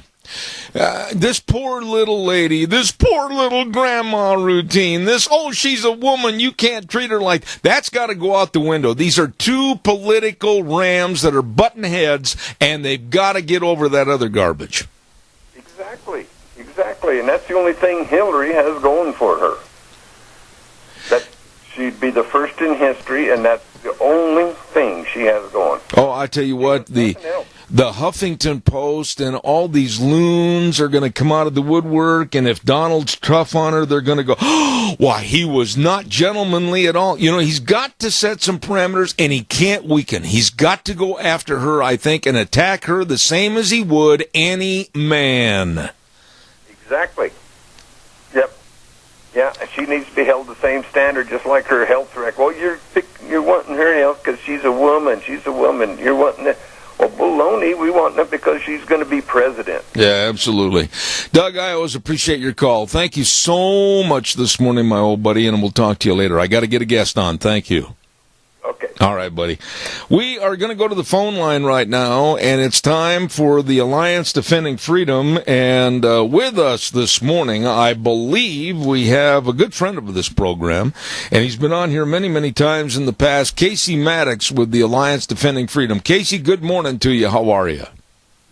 Hey, Zeb, I'm doing great. Thanks for having me on. You know, Casey, we have talked about this bathroom bill ad nauseum over the last couple of months, and I just, as a father and as a family man, I can't imagine a government, I can't imagine a president and his administration forcing and coercing this kind of lack of family value on states through their education systems, and especially now, the NCAA decision to stop anything in North Carolina that might be commercially advantageous to the state because they're not going to adhere to this bathroom bill. Bring us up to speed as to this lunacy. That's right, Zeb. This is the latest twist in this, what is basically just an abandonment of the rule of law. The Obama administration just attacking the rule of law and deciding they're going to make it up as they go along. They know that the law is not on their side, but they're just going to impose whatever they want to. And so what's happening now is that the NCAA has decided that it will pull all of its championship games out of the state of North Carolina for any sports. And the ACC has, in fact, followed suit and decided that it will pull any of its conference championships out of North Carolina. Both of these are just blatant hypocrisy. You have college sporting events. When you go to a college football game, you are watching male athletes. When you go to men's and women's basketball team, watch college sports, college basketball, you have men's teams and you have women's teams. So this is two organizations that explicitly have men's and women's programs. They understand why they need to have sex-segregated programs, and yet then when it comes to North Carolina, they're hypocritically attacking the state of North Carolina citizens for wanting to make sure that their own locker rooms and showers are limited based on gender. Okay, Casey, let's back up for a minute. Let's talk a little bit about Title IX. When Title IX came down the pike, and I'm generalizing, so please bear with me.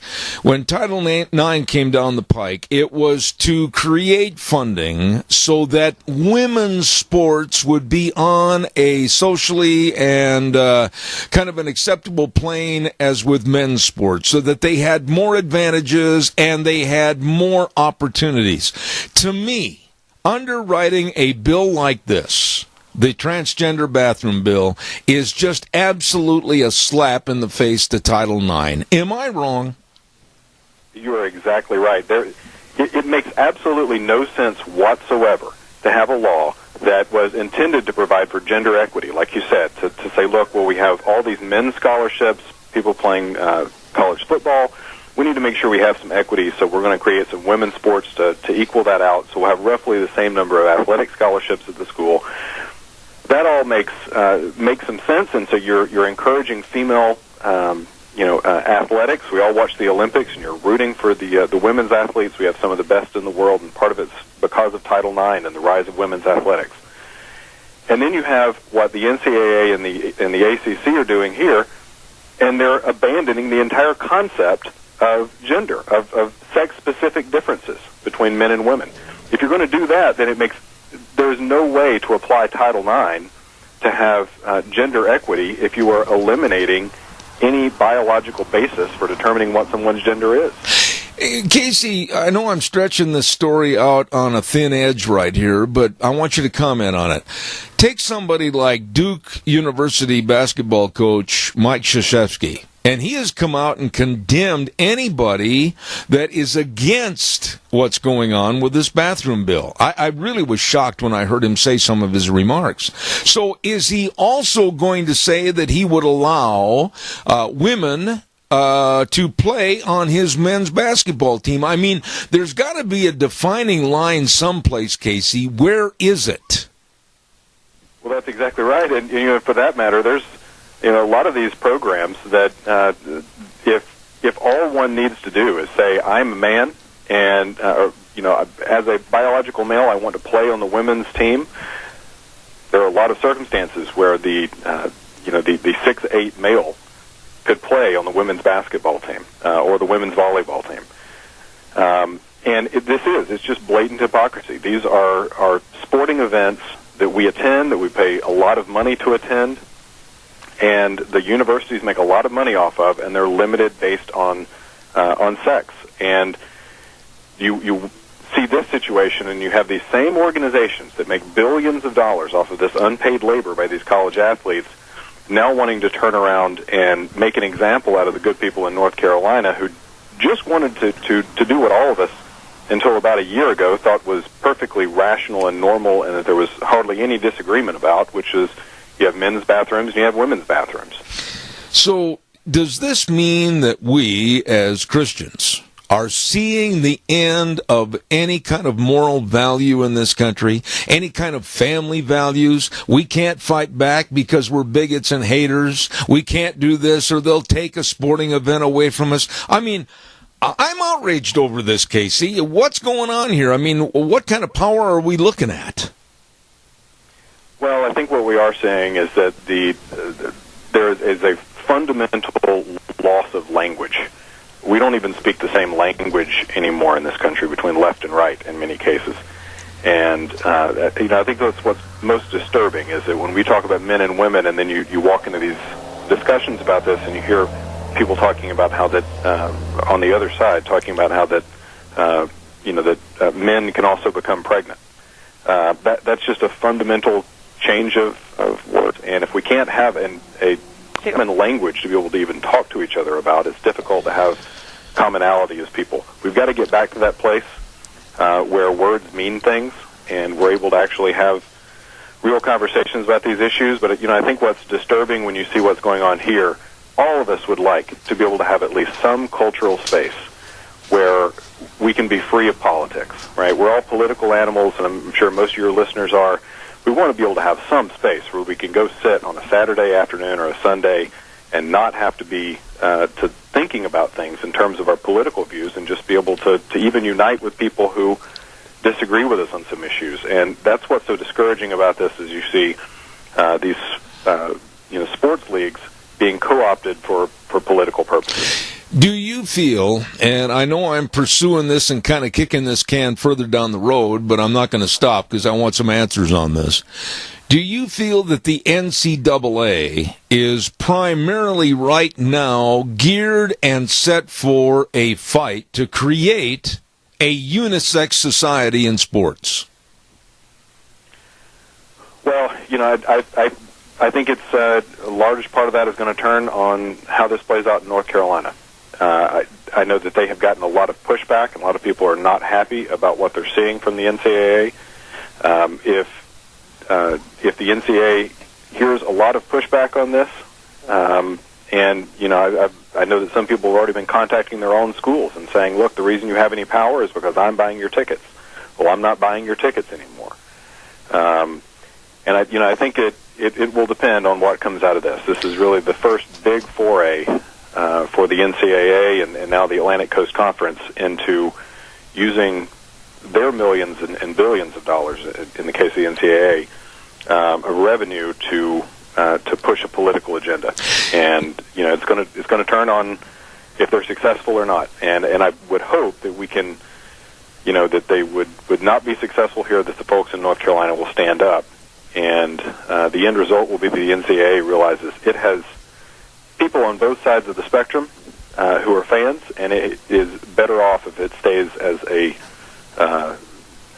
place of entertainment and a business of entertainment rather than one of pushing a political agenda. Let me ask you this, Casey. What about the option? This is two questions combined into one. But what about the option of basically thumbing your nose at the NCAA if there were enough colleges like perhaps Liberty University, BYU, North Carolina, others, to thumb their nose at the NCAA and say, okay, we'll try to develop an alternative national collegiate athletic association under another term and another leadership? What would that be a possibility? Well, I think it could be, and certainly the NCAA is not a government entity; it's a private entity. These schools voluntarily join the NCAA, and there are a lot of problems with the NCAA. That's right. Any college sport fans out there know that the NCAA has not been immune from controversy, from questions about whether they should be paying players or giving them stipends, to favoritism for some schools. There's a lot of issues that go on with the NCAA. I think all of us have to constantly be thinking, what is the point at which we can continue to be salt and light in our culture, and what is the point at which it's time to take a different path. And so I think a lot of the Christian schools particularly are going to look at the NCAA right now and try to figure out, is this a place that we can still be effective, or do we need to be elsewhere? But it goes right back to the so-called political leadership in this country, assuming that they have this kind of power to make executive orders and dictates and absolutely destroy the moral fiber of what made this country great. I am really shocked, Casey, unless I don't know about it, that more parents, more school systems, whether it's elementary, high school, college, whatever, aren't absolutely standing up and saying, not us, go away. Is there a public outcry against this? There is, and I think what you see is we've had a number of lawsuits filed for parents who were objecting to this in certain areas. I think ultimately this administration has just been such an opponent of freedom in so many ways that it keeps coming in different ways almost every day. And, this is just a basic attack on the rule of law, whether or not the words of a 40-year-old law mean anything or not.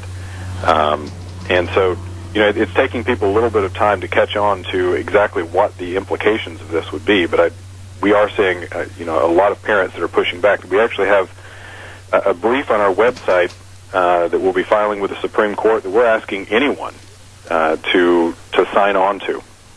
So I would encourage your listeners to go to adflegal.org, and you'll see an amicus brief there, a brief we'll file with the Supreme Court on this exact question from parents and concerned community members about this issue with the administration and their violation of the rule of law.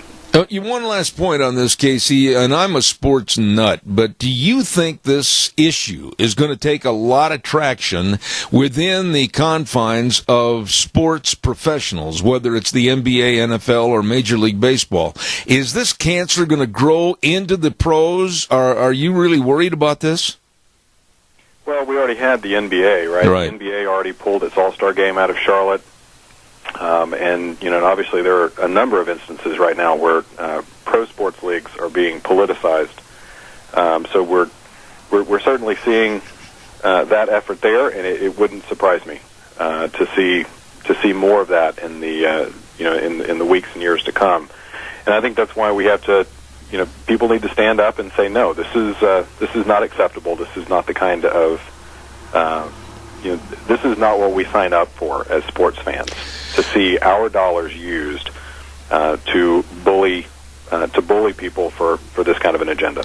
What would you suggest to my listeners as we wrap this up? I mean, did they get a hold of their governor? Did they get a hold of their state senators and congressmen? I mean, what's the line of approach to say, no, we're not going to abide by this filth, and we want something done about it? What would you tell my listeners to do? Sure. Well, I think probably the best two things is, you can go and sign on to our brief. We'd like to have a large number of folks signed on to this brief to really show, a force there. But contact if you're an alum of a school, contact them and say that this concerns me. And, particularly if you're spending money on tickets, on season tickets, that kind of thing, then your school needs to hear that, look, I'm buying men's basketball tickets at this university, and I fully expect that that this school is not going to cave and understands what it means to actually have a men's basketball program. Absolutely. And so, I would encourage them to reach out that way, because this is where the left is trying to leverage the money that we are spending on college and pro sports in this country to their advantage to advance an agenda, and we need to push back. Absolutely. Casey Maddox, you're welcome here anytime. On behalf of the Alliance Defending Freedom, thank you so much for sharing this with us this morning, and I'll look forward to having you back on in the future. Great. Thanks, Ed. Thanks, Casey. Sharp guy. Really, really sharp guy talking about an issue. This just is sickening to think that the NCAA would have that kind of power. I mean, some narrow-minded elites sitting in a closed room saying, well, they're either going to buy this bathroom bill and allow anybody and everybody to do whatever, or we're going to take away this championship. We're going to take away the basketball finals. We're going to take away this NFL game championship. How dare they? And where do you draw the line? This is something that really is not being addressed. Where are they going to draw the line? On the crossovers of transgenders going into various locker rooms and participating on various teams. What about the records? What about the record books and all the past happenings, whether it's football, basketball, baseball, whatever? What about the locker room and the absolute tumultuous activity of players on the team? I know for a fact that some of the people in Carolina, with the Carolina Panthers football team, they are outraged over this. They're good family, good Christian people, and they're really worried about what's going to happen in their state and with their professional team. This is really scary. Calls are welcome, 436-2244, 1-866-927-4587. It's time for the weather, and the weather brought to you by Pope Phillips, Oaks, Goodwin and Company, CPAs. Now, all of us really need to make sure that when it comes time for our taxes, we know what's going on, and we work with people that can tell us what's going on and how maybe we can keep a lot more of our own money. That's right. They've been providing accounting services to the Mini-Cash area for well over 50 years. Tax return preparation, bookkeeping services, business consulting. 2 locations, 1710 Overland in Burley and 620 Fifth Street in Rupert. Excellent folks serving you. Pope Phillips, Oaks, Goodwin and Company, CPAs. Right now, here's Gina with the weather. Here's your weather forecast for this Monday, September 19th. Enjoy the next couple of days while you can, because as we get later on in the week, looks like we have a storm front moving through.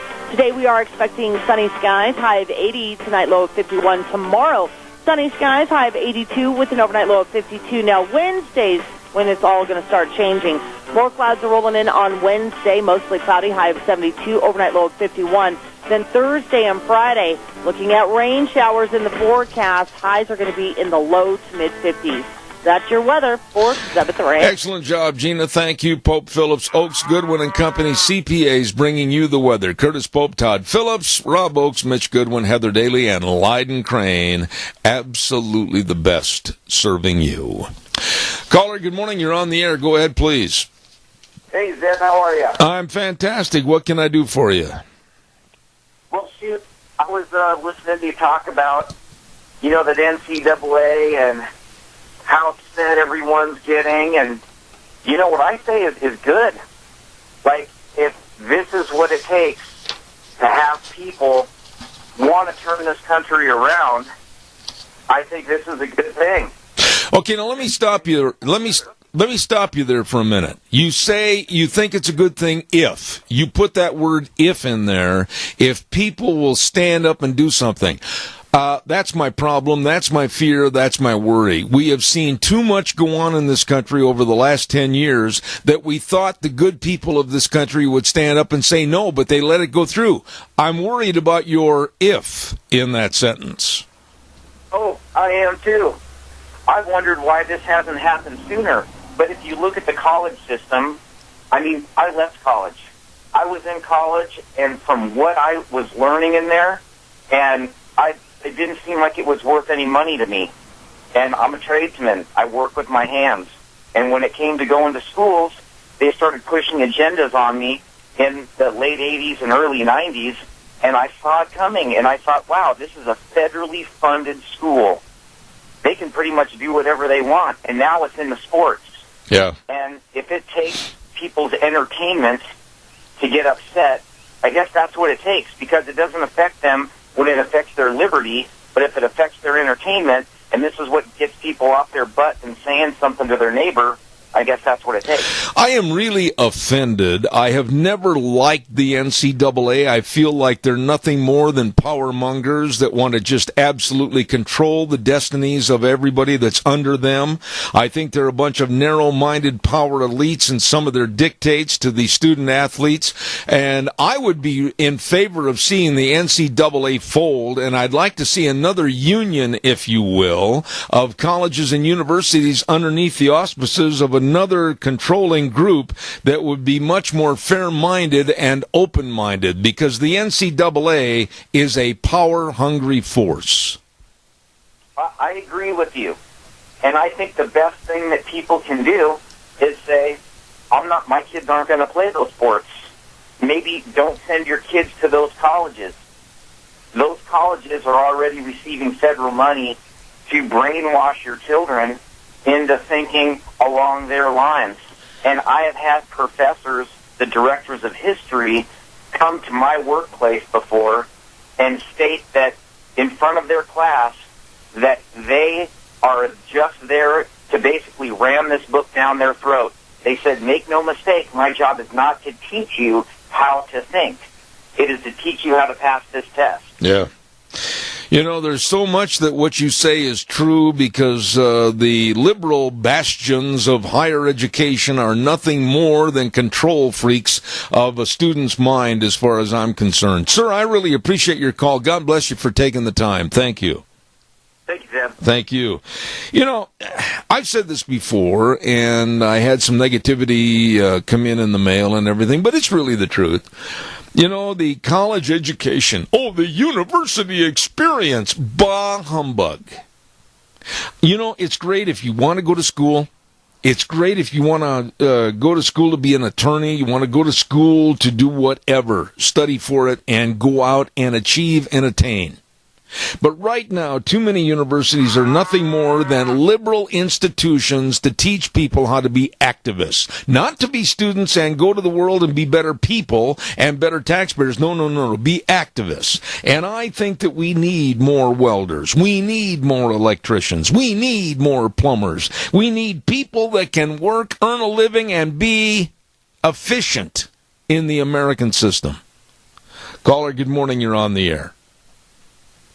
See, the problem of this whole thing is there's so many millions of these students who have been indoctrinated, who don't care to try to find out anything else, who are out amongst us and you say, well, how do we get them to realize the reality of where we are, of what truth is?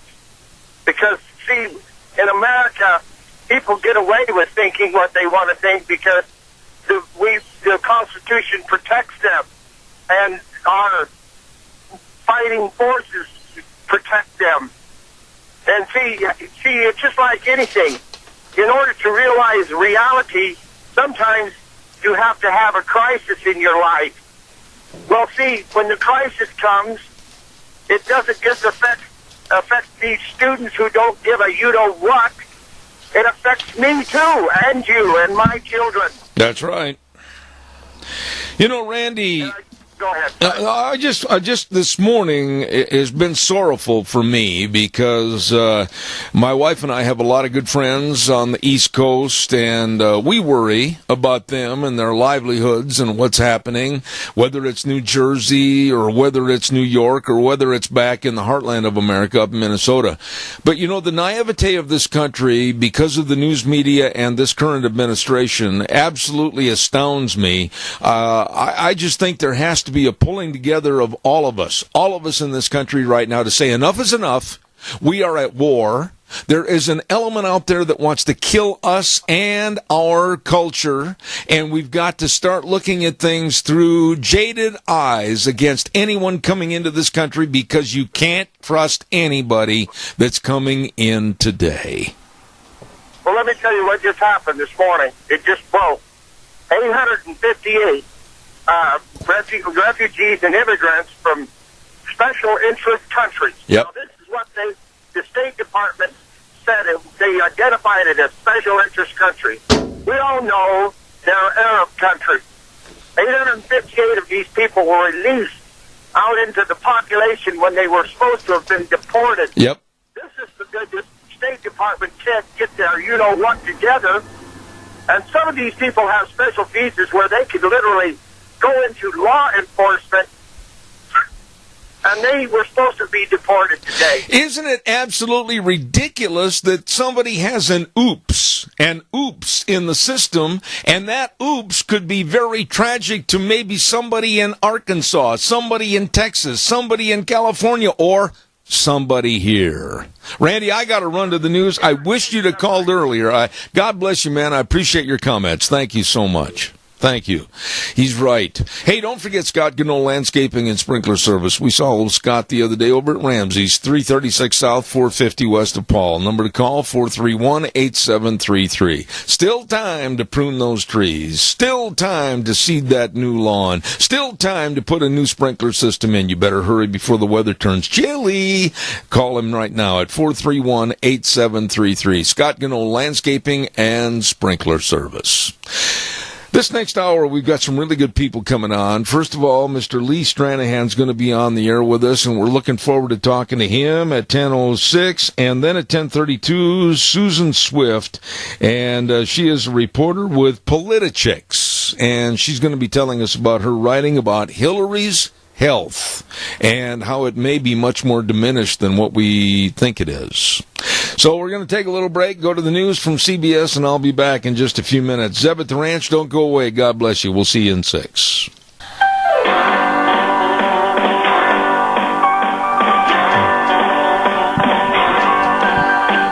Okay, here we go. Hour number 3 on a Monday. Zeb at the Ranch, I'm Zeb Bell, and of course our major sponsor, your Magic Valley Les Schwab Tire Centers, all 7 locations serving you. Thank you very much. And of course some of our great advertisers like Western Waste Services, always at your disposal. Call, get on the route service, 734-6969. Have a guest lined up and ready to go in just a few moments. Stand by. Don't forget, too, Ramsey Heating and Electric can offer rebates on qualified Lennox home comfort systems, whether it's a gas furnace, an air conditioner, or a heat pump. You and your family will always enjoy the comfort with Ramsey Heating and Electric and Lennox, trying to save you money. There you go. By the way, too, don't forget on Thursdays we have a segment right here on Zeb at the Ranch called Cassia County School Days, and we want to say thank you very much to all the folks that participate. And our sponsors, A Child's World, 1308 Overland in Burley, with hundreds and hundreds of school clothes and all the warm winter coats, everything at A Child's World, 1308 Overland in Burley, along with the Ambulatory Surgery Center, the only facility in southern Idaho for glaucoma surgery, at 1344 Highland in Burley. Call them today at 677-8888. Right now, let's not waste any time. Let's get right to the phone line. And a gentleman with us this morning I have not met personally or hardly talked to, and that's Mr. Lee Stranahan. Good morning, sir. How are you? I'm doing great, Zeb. Thanks very much for having me. Lee, I would be amiss if I didn't have you kind of introduce yourself, give a little background on yourself, and quite frankly, why you're here in Magic Valley. So the stage is yours. I'll turn it over for that brief introduction, and then we'll start asking questions. Yeah, you betcha. I'm the lead investigative journalist at Breitbart News, and I came up here in early August because of the Fawnbrook case, broadly speaking. There's really a lot more to it. Of course, people remember back in June, there was the 5-year-old girl who was sexually assaulted by 3 refugee boys here in Twin Falls. And that story I had heard about in mid-June, but I was not able to get up here until the beginning of August. And part of the reason I came up here is, I cover national and international stories, and it seemed to me that, and to the editors at Breitbart, that what was going on here in southern Idaho really touched on a lot of issues that are very important to this election and that people are talking about. And you can see this with the terrorist case now, especially the stabbing that happened over the weekend in Minnesota. People are talking about the refugee resettlement program. But there was also the wider issues of why the refugees were here in the first place. There's also the broader issue of immigration and how that affects things like the dairy industry, where it's not a refugee thing so much as there is an illegal immigration issue there. There was also the Wendy Olson, the U.S. attorney from Idaho, came out very quickly after the Fawnbrook assault and kind of made a statement that seemed to clamp down on free speech. There was also the attacks on the people who were discussing the issue up here, calling him racist and xenophobic. And, of course, we've seen that nationally over and over again, where Hillary Clinton is attacking Donald Trump and his supporters using that terminology. And so on and so forth. There were all these different issues that were interesting. So as I've been up here now about a month and a half, we've done a bunch of reporting on the stories. And then in the course of that, I made some great friends here, really enjoyed southern Idaho. And my wife and I and our kids live in Dallas, Texas right now. As a reporter, I can really live anywhere I want to.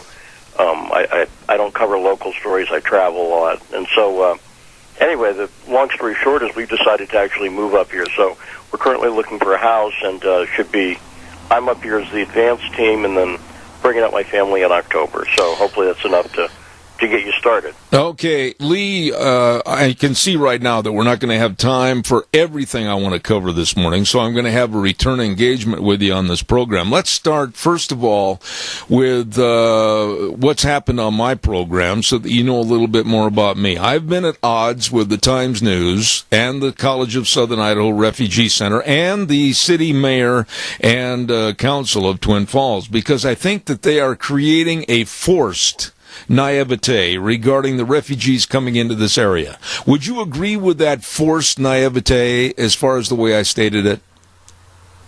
Oh, yeah, 100%. I've been down to the city council a few times, and the Times News has I've been privileged to have been the focus of a couple of editorials personally, where they've gone after me and Breitbart at the Times News. And my take on this is, if you want to present the positive side of something, if you're trying to be fair, And I think if you're a public official or a newspaper, you might want to present some of the negative sides as well. And I think it is fair to say there has been a cover-up. And partially, of the Fawnbrook case and of other things. And one example I reported about that was that Greg Lanting on the city council literally on Facebook attacked the family of the victim in the Fawnbrook case, and eventually, after my reporting, admitted and apologized for it. So that's not a conjecture. That's what's happened. And we've seen this over and over again. The mayor refuses to sit down for an interview with me. I have told him I will put the entire interview up on YouTube if he wants, so people can see for themselves that it's a fair interview. I think I've assured him it will be, but just in case, I've offered to do that unprecedented thing. Let's do the whole interview right now. I'll post the whole thing. Let's do it live. Let's do something like that. He won't do it. So let me ask you this, Lee. I'm absolutely appalled that our culture, I believe, is under assault by cultures that are coming into this country that don't want to assimilate, and quite frankly, are not going to provide anything back into our culture as kind of a benefit. I'm worried about what's happening. We're looking at Minnesota. I have a lot of friends. I went to college back there. I'm looking at my friends in New Jersey. I'm looking at friends that I have in New York City that are scared right now as to what's happening with the indoctrination of people coming into this country that don't want to see America succeed. And it's happening right here locally and in Boise and other parts of the country. When do people understand that we are under assault with a refugee system that we don't know who they are? Well, I believe the people know that right now. I believe a lot of people, when even and the respect for the media, present company excluded, has never been lower, right? But I mean, anybody looking at the polls now knows people get it. They get that the media is lying to them and covering it up. Look at what happened in New York this weekend. An explosion, a dumpster explodes. Now, I'm not a scientist, but they tend not to spontaneously combust, right? That's exactly right. Comes out and says casually, a bomb exploded in New York. So what does the media do? They spend the first day attacking Donald Trump for saying it was a bomb. Right.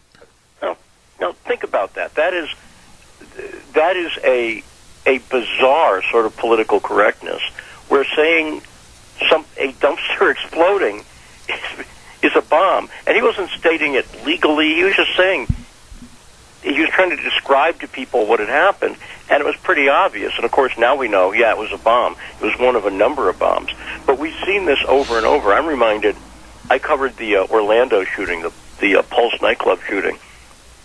Everyone saw the media. Even this is a guy who'd called the media and pledged himself to ISIS, and they spent a week. Remember this? They spent a week saying, well, he's actually secretly gay, and the Republicans made him feel guilty, and there was no truth to it whatsoever. So when people see that sort of clown show, they get that the media is as big an enemy in this election as Hillary Clinton is. Absolutely. And no, I think you're exactly right. Lee, we have a caller with a question. When you hear a cow on my program, it means a telephone call. Caller, I'm going to give you limited time, so make your question pointed and direct. Please go ahead fast. Thank you. Two quick things. Not long ago in the Times News, there was a picture of the mayor and the owner of Chobani, and they were chumming it up pretty well, and you got the feeling like the paper was saying, look, you guys can't stop this, and that was just the feeling I got when I first saw the picture. Secondly, about the Times News, when the Fawnbrook Department's sexual assault case broke, one of the things that KMBT did and the Times News and other outlets had said that, well, they weren't Syrian refugees, but they didn't say whether or not they were Muslims. Well, they were Muslim refugees or immigrants. Then I said to myself, what the hell does it matter if they're Syrian or not? It only mattered if they were Muslims. They did it. I'll hang up. Respond to that caller, if you would, please, Lee. Thank you. Yeah, well, he makes a couple of great and accurate points. And what he's pointing out the second thing there, this is a common tactic of the media, which is why in the reporting that I do, I make sure that I really lock down everything. Because I know if you do a story and I've got 1,000 words right, and one of them is wrong, if I say, 1,000 things and the subject had brown eyes and not blue eyes, that's the one thing the media is going to do to attack me in Breitbart. Right. Every single time. And so I go out of my way in my work to make sure the facts are absolutely nailed down. In the situation with Hamdi Ulukaya, there has been major pushback from Chobani Yogurt on what I've reported about Ulukaya. And none of this is, they can't deny the facts, so they attack me. Hamdi Ulukaya is clearly politically connected with Bill Clinton, Hillary Clinton, Chuck Schumer, John Podesta, who's the Clintons' former chief of staff, and the Center for American Progress. And he has benefited from these political connections with stuff like Chobani's taking part in the federal school lunch program, which gave them a big contract. That was set up by Democrat Chuck Schumer. Now, that does not go over particularly well with Republicans in Idaho. And so what they've done is they've hidden that, because they know a lot of people who are not fans of Bill Clinton, Hillary Clinton, Chuck Schumer here in Idaho don't necessarily want to hear that at all. And so they've kept that down. Now, make no mistake, Republican Governor Butch Otter here is also clearly chumming up with Hamdi Ulukaya. But the other thing is, Chobani Yogurt refuses to answer on the record one simple question. Is Hamdi Ulukaya, we asked them, is Hamdi Ulukaya a U.S. citizen? And Chobani Yogurt reported no comment. That was their official response. I've never heard anything so bizarre in my life.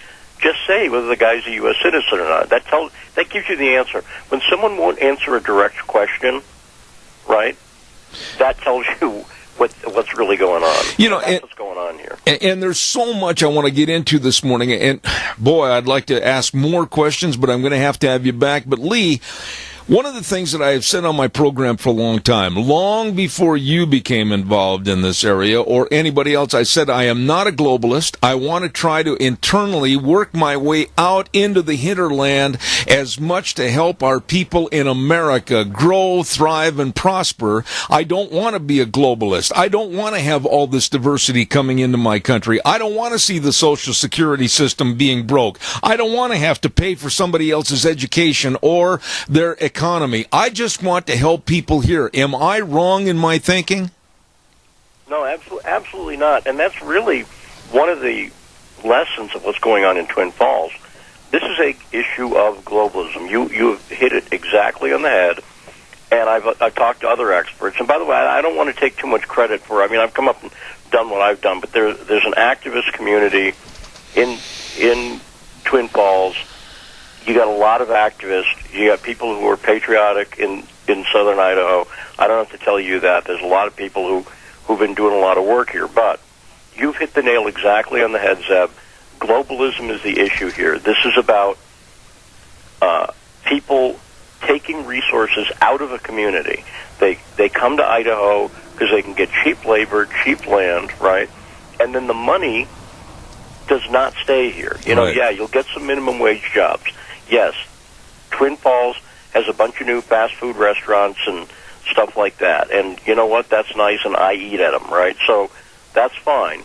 But those are minimum wage jobs. What you're not getting in southern Idaho is the well-paying, built from the ground up, America entrepreneurship, quality American manufacturing. That's what you're not getting. And look, here in Twin Falls, in the past 4 years, the poverty rate among school children, and I got this from the superintendent of schools, has risen 5% in the past 4 years. Now, so if everything is so peachy keen, why is the poverty rate among school children in Twin Falls rising in the past 4 years? And that's what That's what they don't want to tell you. Yeah, and the other thing I want you to address a little bit and elaborate on, Lee, is that they say that by being a globalist and bringing these people in, oh, look at the cultural diversity. Wait a minute, stop. I am more interested in keeping our culture. I am more interested in helping our people in our society within our culture instead of spreading the money out so thin that everybody is diminished in their value. That's what I'm worried about. Yeah, and when I went to I'm not sure what the cultural diversity they're talking. For instance, when I went to the Twin Falls County Fair, there was Basque food. Perhaps you've heard of the Basque. That's cultural diversity. It's already here in Idaho, but it's blended in to the culture. It's part of the history. It's part of the background of what's going on in southern Idaho. And so what they want to do is they're trying to force it. Look, I think there's a reason. Idaho is the number one state per capita where there's refugees. Number one. And I'll say that again. Idaho, when you break it down, not by the number of refugees, but by the number of refugees per person, has more refugees than any state in the country. There was just a news story on Drudge. Boise took in more Syrian refugees, right? Yes, Syrian refugees, than California and New York this past month. So I think there's a reason they're doing it. I really do. I believe that there's a reason they want to add quote-unquote diversity to Idaho, and I think it's because we live in a time now, we live in a culture where you can be pro anything, but if you're white, the attacks come hot and heavy. They love to attack white people. And I'm not racist. I hate racism, but I hate racism against white people, too. That's absolutely right. That's part of what I think they're doing. I think as politically incorrect to say it, but that's pretty clear to me that that's when they say they want to add diversity, that's what they mean. Because they're not saying, well, let's go add diversity to New Orleans or any number of other places they could in the country. Absolutely. We have a caller with a quick call. Caller, I've only got a few minutes left. Quickly, go ahead, please. I agree with what he just said, by the way, but my statement is, there's not a whole lot that I can do, but what little bit I can do is I don't buy anything that comes from Chobani, and I don't send my kids to CSI anymore. I'm done with that place. All right, sir. Anyway, thank you. Thank you for your call, and please respond to that, Lee, if you would. Yeah, sure. Well, I understand. Part of the problem with boycotting Chobani, by the way, is that they have this big federal school lunch program. So I'm not much of a yogurt eater myself at all. So I'm kind of out of that. It's not my area anyway. But I hear people talk about boycotting Chobani, and I'm always fine with people making decisions like that. But you got to understand, look, they're making money from that federal school lunch program, and boycotting them all day doesn't have anything to do with it. CSI, that's a weird situation. I've never seen a college that is so connected, not just to the refugee program, but to the business community, where CSI is the hub for all these different business entities, such as Region 4, which is based right on the campus. And it's an interesting thing. Most places I've been, and I've been a few places, a community college like that is a community college. It focuses on teaching people. Absolutely. And CSI seems to have a lot of other stuff going on there. Sure, they have classes and everything like that, but they seem to be very politically and establishment connected, which is just interesting to me. Lee, quickly, I've only got about 4 minutes left. Help me with a new community organization that you and others are working on called Make Your Hometown Great Again. Give us a quick synopsis, would you please? Yeah, absolutely. So, since I've been up here in Idaho, we started a new group that's going nationwide. It's at greathometown.com. You can learn more about it there at greathometown.com. And our motto is make your hometown great again. And the idea is exactly, you talked about globalism before.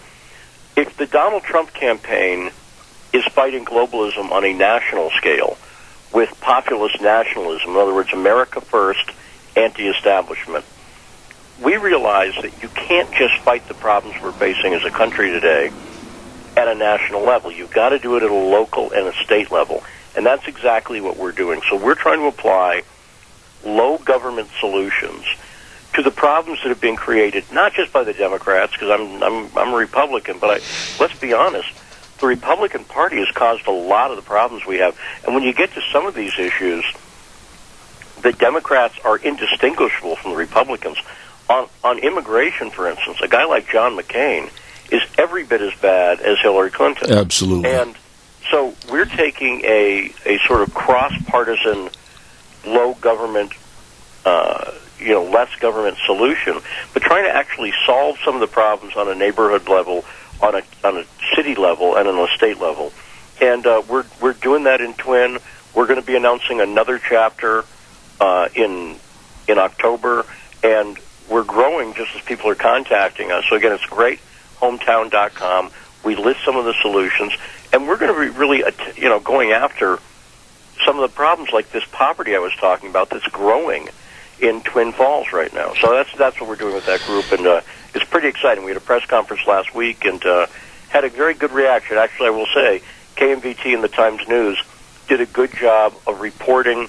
They didn't play the race card or xenophobe card. They just laid the facts out there, and I will credit where it's due. They did do a good job of just pointing out what we're actually up to. So. Absolutely. Lee, if you get a chance, please, you have my number after the program. I would appreciate a call so we can reestablish another meeting on the radio to continue our conversation. Lee Stranahan, thank you so much for being on the air with me this morning, and I'll look forward to your call so we can get this set up again. Thank you. You bet, Jeff. Thanks very much, and God bless. All right, sir. Same to you. Very interesting individual talking about many things with the refugee system here within our Magic Valley, and then also a new organization called Make Your Hometown Great Again. And we're going to have more with Lee Stranahan in the future. By the way, we also want to say thank you to La Vintage Boutique. Oh, my goodness, Elizabeth Coyle, I bit my tongue. Hurt. Elizabeth Coyle, the owner, what a nice lady, at 1240 Oakley Avenue in Burley. And she's open at La Vintage Boutique Tuesdays through Fridays from 10:30 to 5:30, Saturdays 11 to 4. Take a little time. Take a little time for yourself and go in and browse. I mean, she has so many wonderful items in there. Antiques, home decor items, furniture, many homemade items, great gifts, wall hangings. Like I said, take the time for yourself and go in and browse. You'll appreciate it. La Vintage Boutique, 1240 Oakley Avenue in Burley. You stop in and see them Tuesdays through Saturdays. Don't forget. Right now, we're going to take a little break and then come back right after the 3 minutes with more. Don't forget, Susan Swift coming up in the next half hour. We'll be back in 3. And now, back to Zeb at the Ranch on AM 1230 KBAR. To reach Zeb, call 436-2244 or toll free 1-866-927-4587.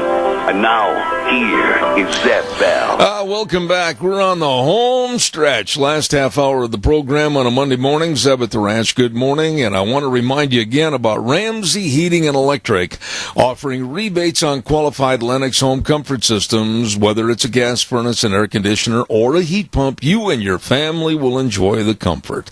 All you have to do is call Ramsey's at 678-0459 and learn how Ramsey Heating and Electric and Lennox can save you money. Oh, and by the way, don't forget to Lee's Furniture, Floors, and More at 459 Overland and Burley. Are you tired of your spouse snoring bunky? Well, I'll tell you what, there's a way to stop it. With, of course, the Beauty Rest Smart Motion Base powered by Sleep Tracker.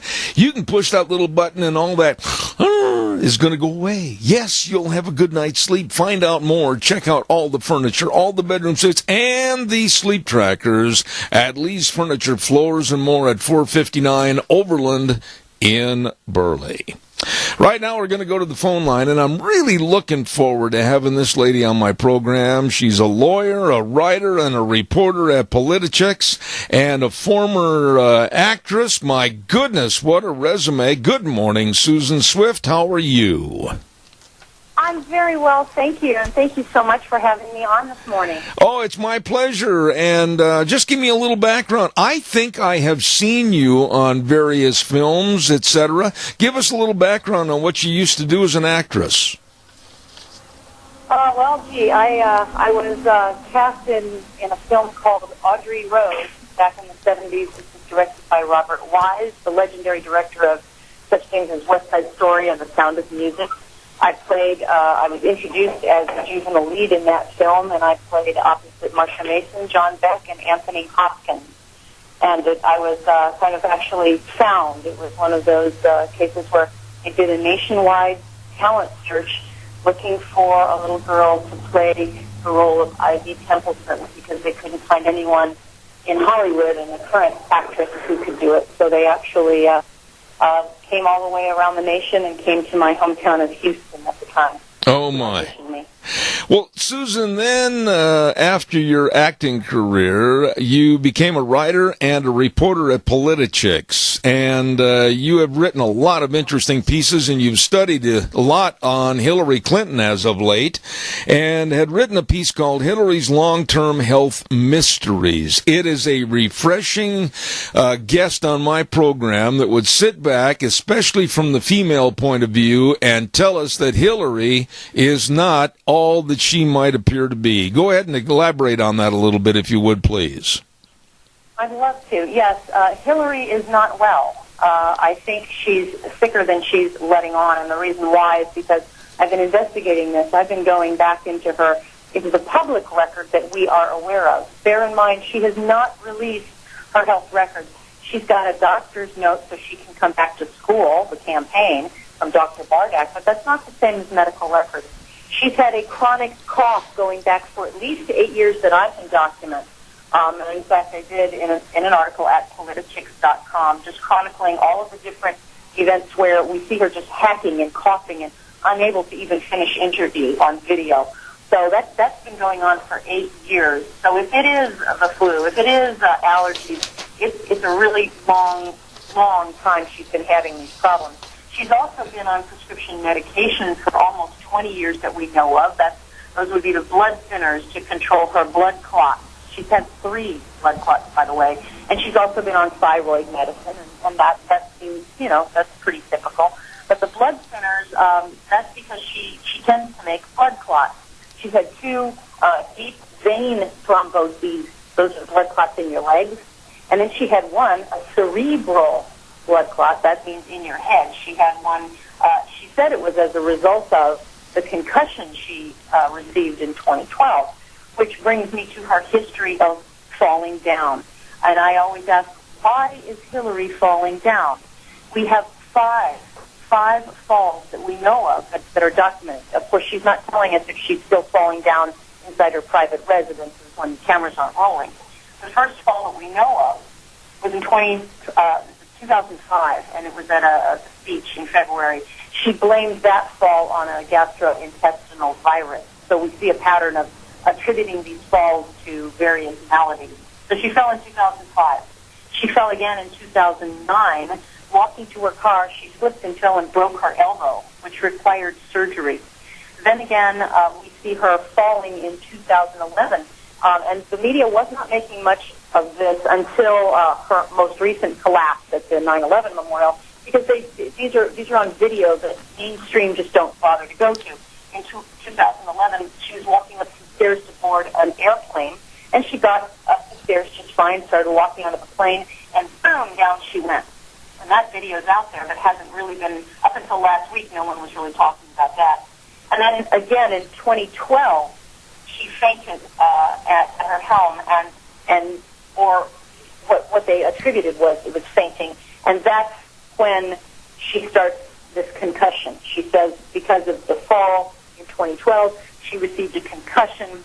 Her doctor, Dr. Bardak, said, it was only 2 months to recover, but Bill Clinton, her loving, devoted husband, told us that it took her 6 months of very hard work to recover from that concussion in 2012. And we also have the most recent event, which was just a week or so ago, at the 9/11 event, when she became overheated and fell down, actually collapsed I wouldn't even call it a trip and fall. And the media has tried to make very little of it, I think. But you've heard that Hillary has blamed pneumonia for that, but she hadn't told us about it before the fall. First it was overheating, and then she bounced right back, and then she let us know later that she had pneumonia. So we see 5 histories of falling down that we know of, and she's blaming different reasons for the falls: GI virus, fainting, overheating, pneumonia. Bill calls it just flu. So we always have these different reasons why. You know, Susan, let me interrupt. Looking at all of these different things, and I also started looking at Hillary's the videos that we have of Hillary on the campaign trail and in public. And these videos are now starting to be played around in the mainstream. A lot of them are on YouTube because you see, the mainstream doesn't have the cameras rolling on Hillary all the time, especially when it maybe show her in an unfavorable light, like when she fell down on the plane. And we have a couple of videos, I think 2 or 3, where she's at a campaign event and she kind of blanks out. As she describes herself, she short circuits. She loses the track of what she's saying. She just kind of zones out and then kind of pops back in. But for a while, she's very unfocused. We also have another video where she's talking very up close and personal with people, and they start asking her a question, and we start seeing her head violently bobbing and shaking back and forth, and her eyes blinking, and she's kind of grimacing. It's hard to describe on radio because you don't have the pictures, so I'm using my voice to say, well, she's bouncing like this. It looks very strange. It's very disconcerting. Let me ask you this. I believe that might be evidence of a seizure, of some sort of brain seizure. Right.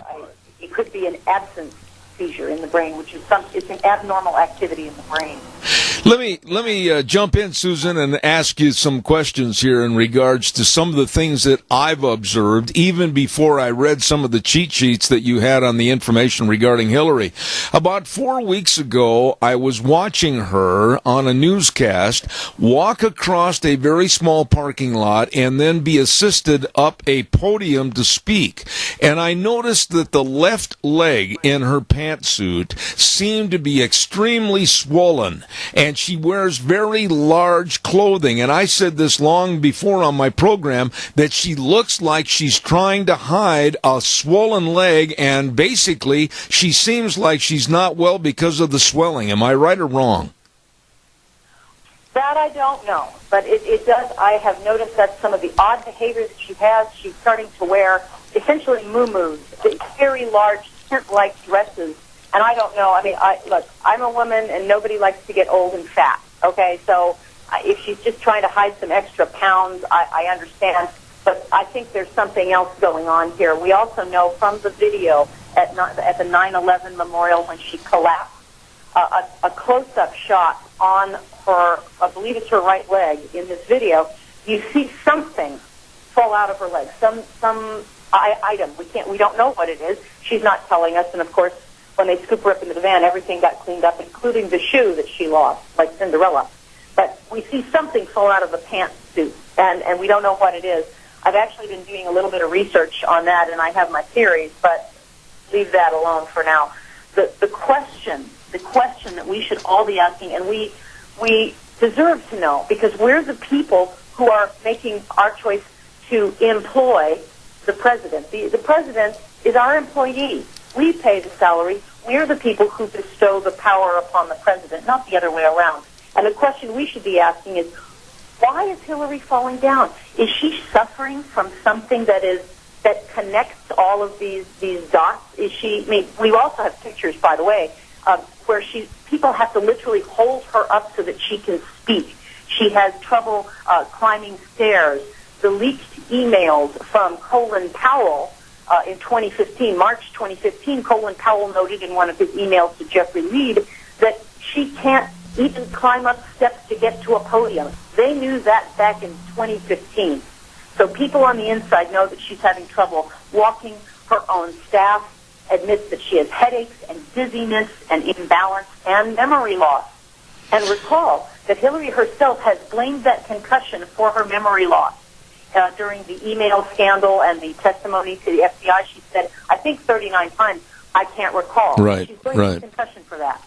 And she's also said she does not remember high-level security briefings.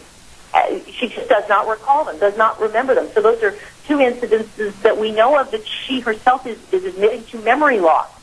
She blames it on the concussion, but what caused the concussion? She herself said she fell, all right? Then what's causing her to fall? And a doctor has come out. He's an anesthesiologist. He's got over 30 years in practice. His name is Dr. Ted Noel. And he has looked at all of her different symptoms, and he said, you know what, they're kind of a mystery until you put it in perspective of her Parkinson's. And he surmises he supposes he has a hypothesis in his video, which I posted at calintachicks.com. He lays out the case in less than 10 minutes that says Hillary Clinton is showing signs of Parkinson's.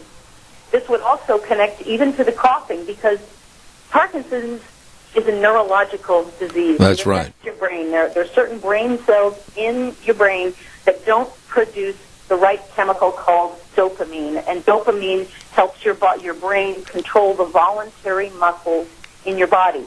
Without enough dopamine, you get tremors and shakes, you fall, you're unsteady, and you can have problems with your memory and your speech.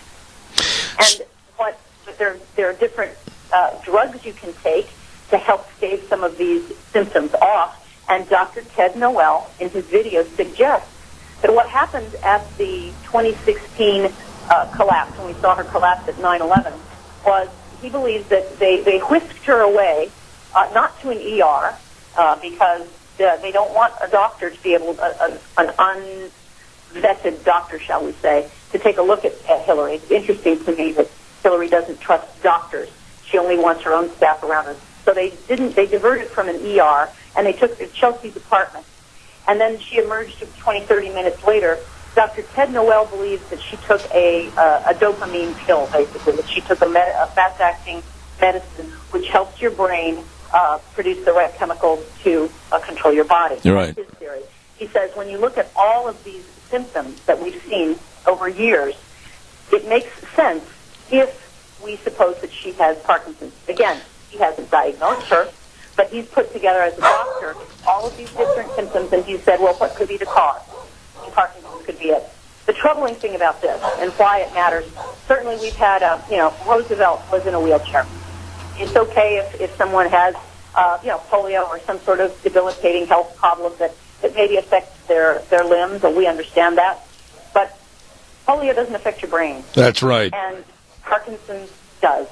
And if she does have a neurological problem that is affecting her brain, we, the people, need to know about it. She needs to fully disclose all of her medical records, because I don't think anybody wants a commander-in-chief who is mentally compromised, who is not able to remember security briefings, as she says she's not, and who does not recall testifying in front of the FBI, as she says she can't recall. I don't want someone like that with her finger over the nuclear button, or on the phone with China, or dealing with people like ISIS and the bad guys. Yeah, Susan, let me jump in here for a quick second, Susan, and just say this, and I've only got a couple of minutes left, and I want you to get into this branch of our conversation.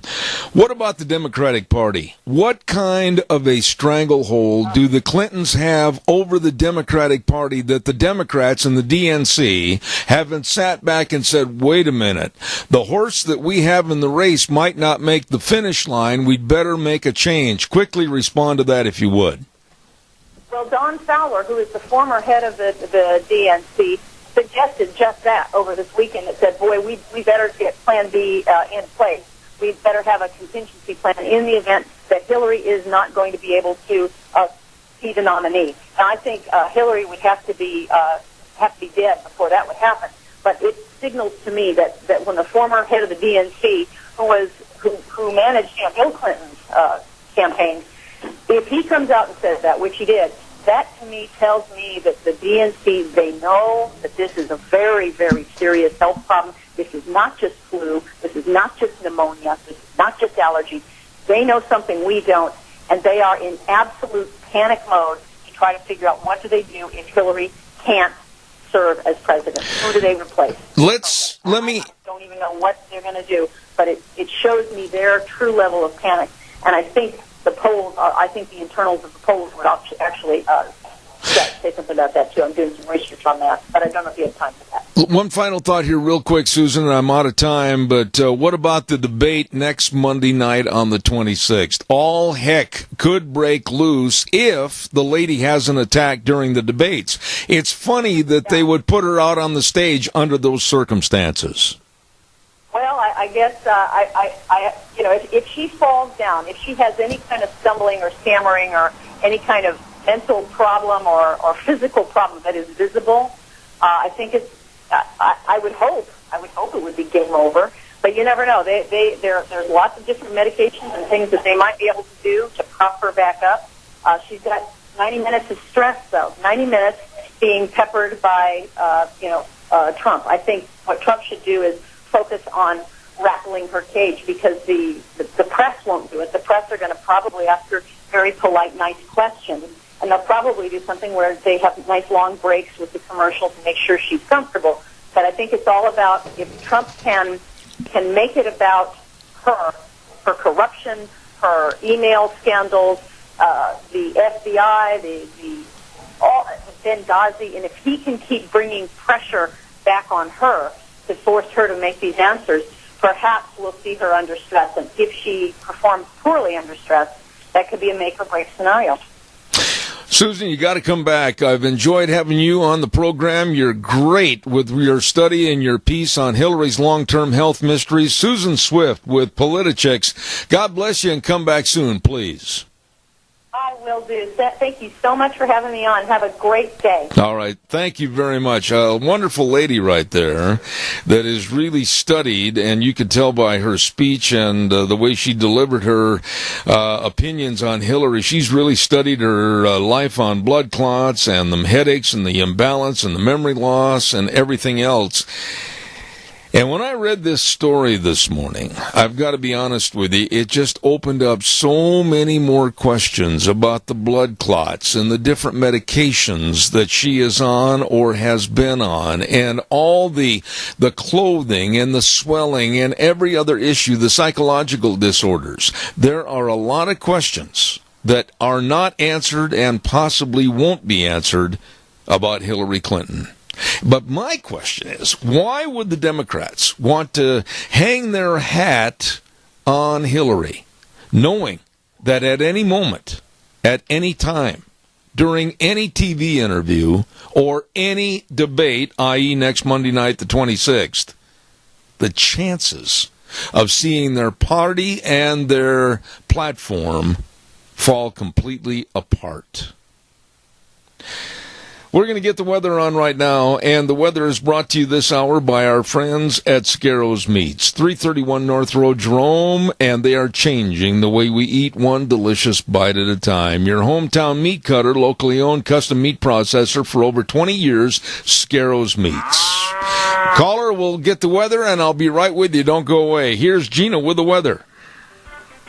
Here's your weather forecast for this Monday, September 19th. Enjoy the next couple of days while you can, because as we get later on in the week, looks like we have a storm front moving through. Today we are expecting sunny skies, high of 80, tonight low of 51. Tomorrow, sunny skies, high of 82 with an overnight low of 52. Now Wednesday's when it's all going to start changing. More clouds are rolling in on Wednesday, mostly cloudy, high of 72, overnight low of 51. Then Thursday and Friday, looking at rain showers in the forecast. Highs are going to be in the low to mid-50s. That's your weather for 7th Ray. And I appreciate it, Gina. Thank you very much. Weather brought to you this hour by Scarrows Meats, 331 North Road, Jerome, 324-7657, changing the way we eat, one delicious bite at a time. Caller, good morning. You're on the air. I've only got a couple of minutes. Go ahead, please. Yeah, Zeb, I think that next Monday night we're going to have to watch and see if she's got an earpiece in also, see if somebody's telling her what to say off stage. What did you, honestly, I know, listener, that you were just listening to Susan Swift and her basic kind of a compilation of all the facts about Hillary's health. What did you think about what she said, all the complications and the implications? Boy, I mean, there's a lot that's glittering, but it's not gold when it comes to Hillary. What are your thoughts? Actually, I agree with the lady. I think she's got it spot on. I think she's got it nailed. Well, I don't think Susan or any other reporter would stick their neck on a line like that, and she's got it all broken down into a very good thesis as far as what's happened to Hillary in the past and also currently. And I'll tell you what, everything goes along with some of the tapes and some of the interviews that I've heard, and I think Hillary absolutely is just being propped up by the Democratic Party. For what reason, I don't know. Caller, thank you so much for your thoughts. Hopefully they don't know where she lives, though, so she'll keep living. Thank you very much, caller. I appreciate it. Thank you. Wow, interesting interviews. We've had a couple of dandies this last hour with Lee Stranahan and then also Susan Swift, and I appreciate it. One thing this program will not do, I will not kowtow to any of the local pressure or state pressure or national pressure, and believe me, there is some at times. And we're going to keep putting these guests out that really question what is going on and what is true and what is honest. We're going to keep on having that on this program. Don't forget our dear friends at your Magic Valley Les Schwab Tire Centers, all 7 locations serving you with a great big fall tire sale. Holy cow, they've got the best in tires, as you know, and right now they've got their best tire for your passenger cars, the Ultra Z900, on sale right now. All season tread, 65 to 80,000 mile warranty. Woo, my. You better check it out today. And don't forget to the best in brake service, the best in front end alignments and shocks and struts and batteries.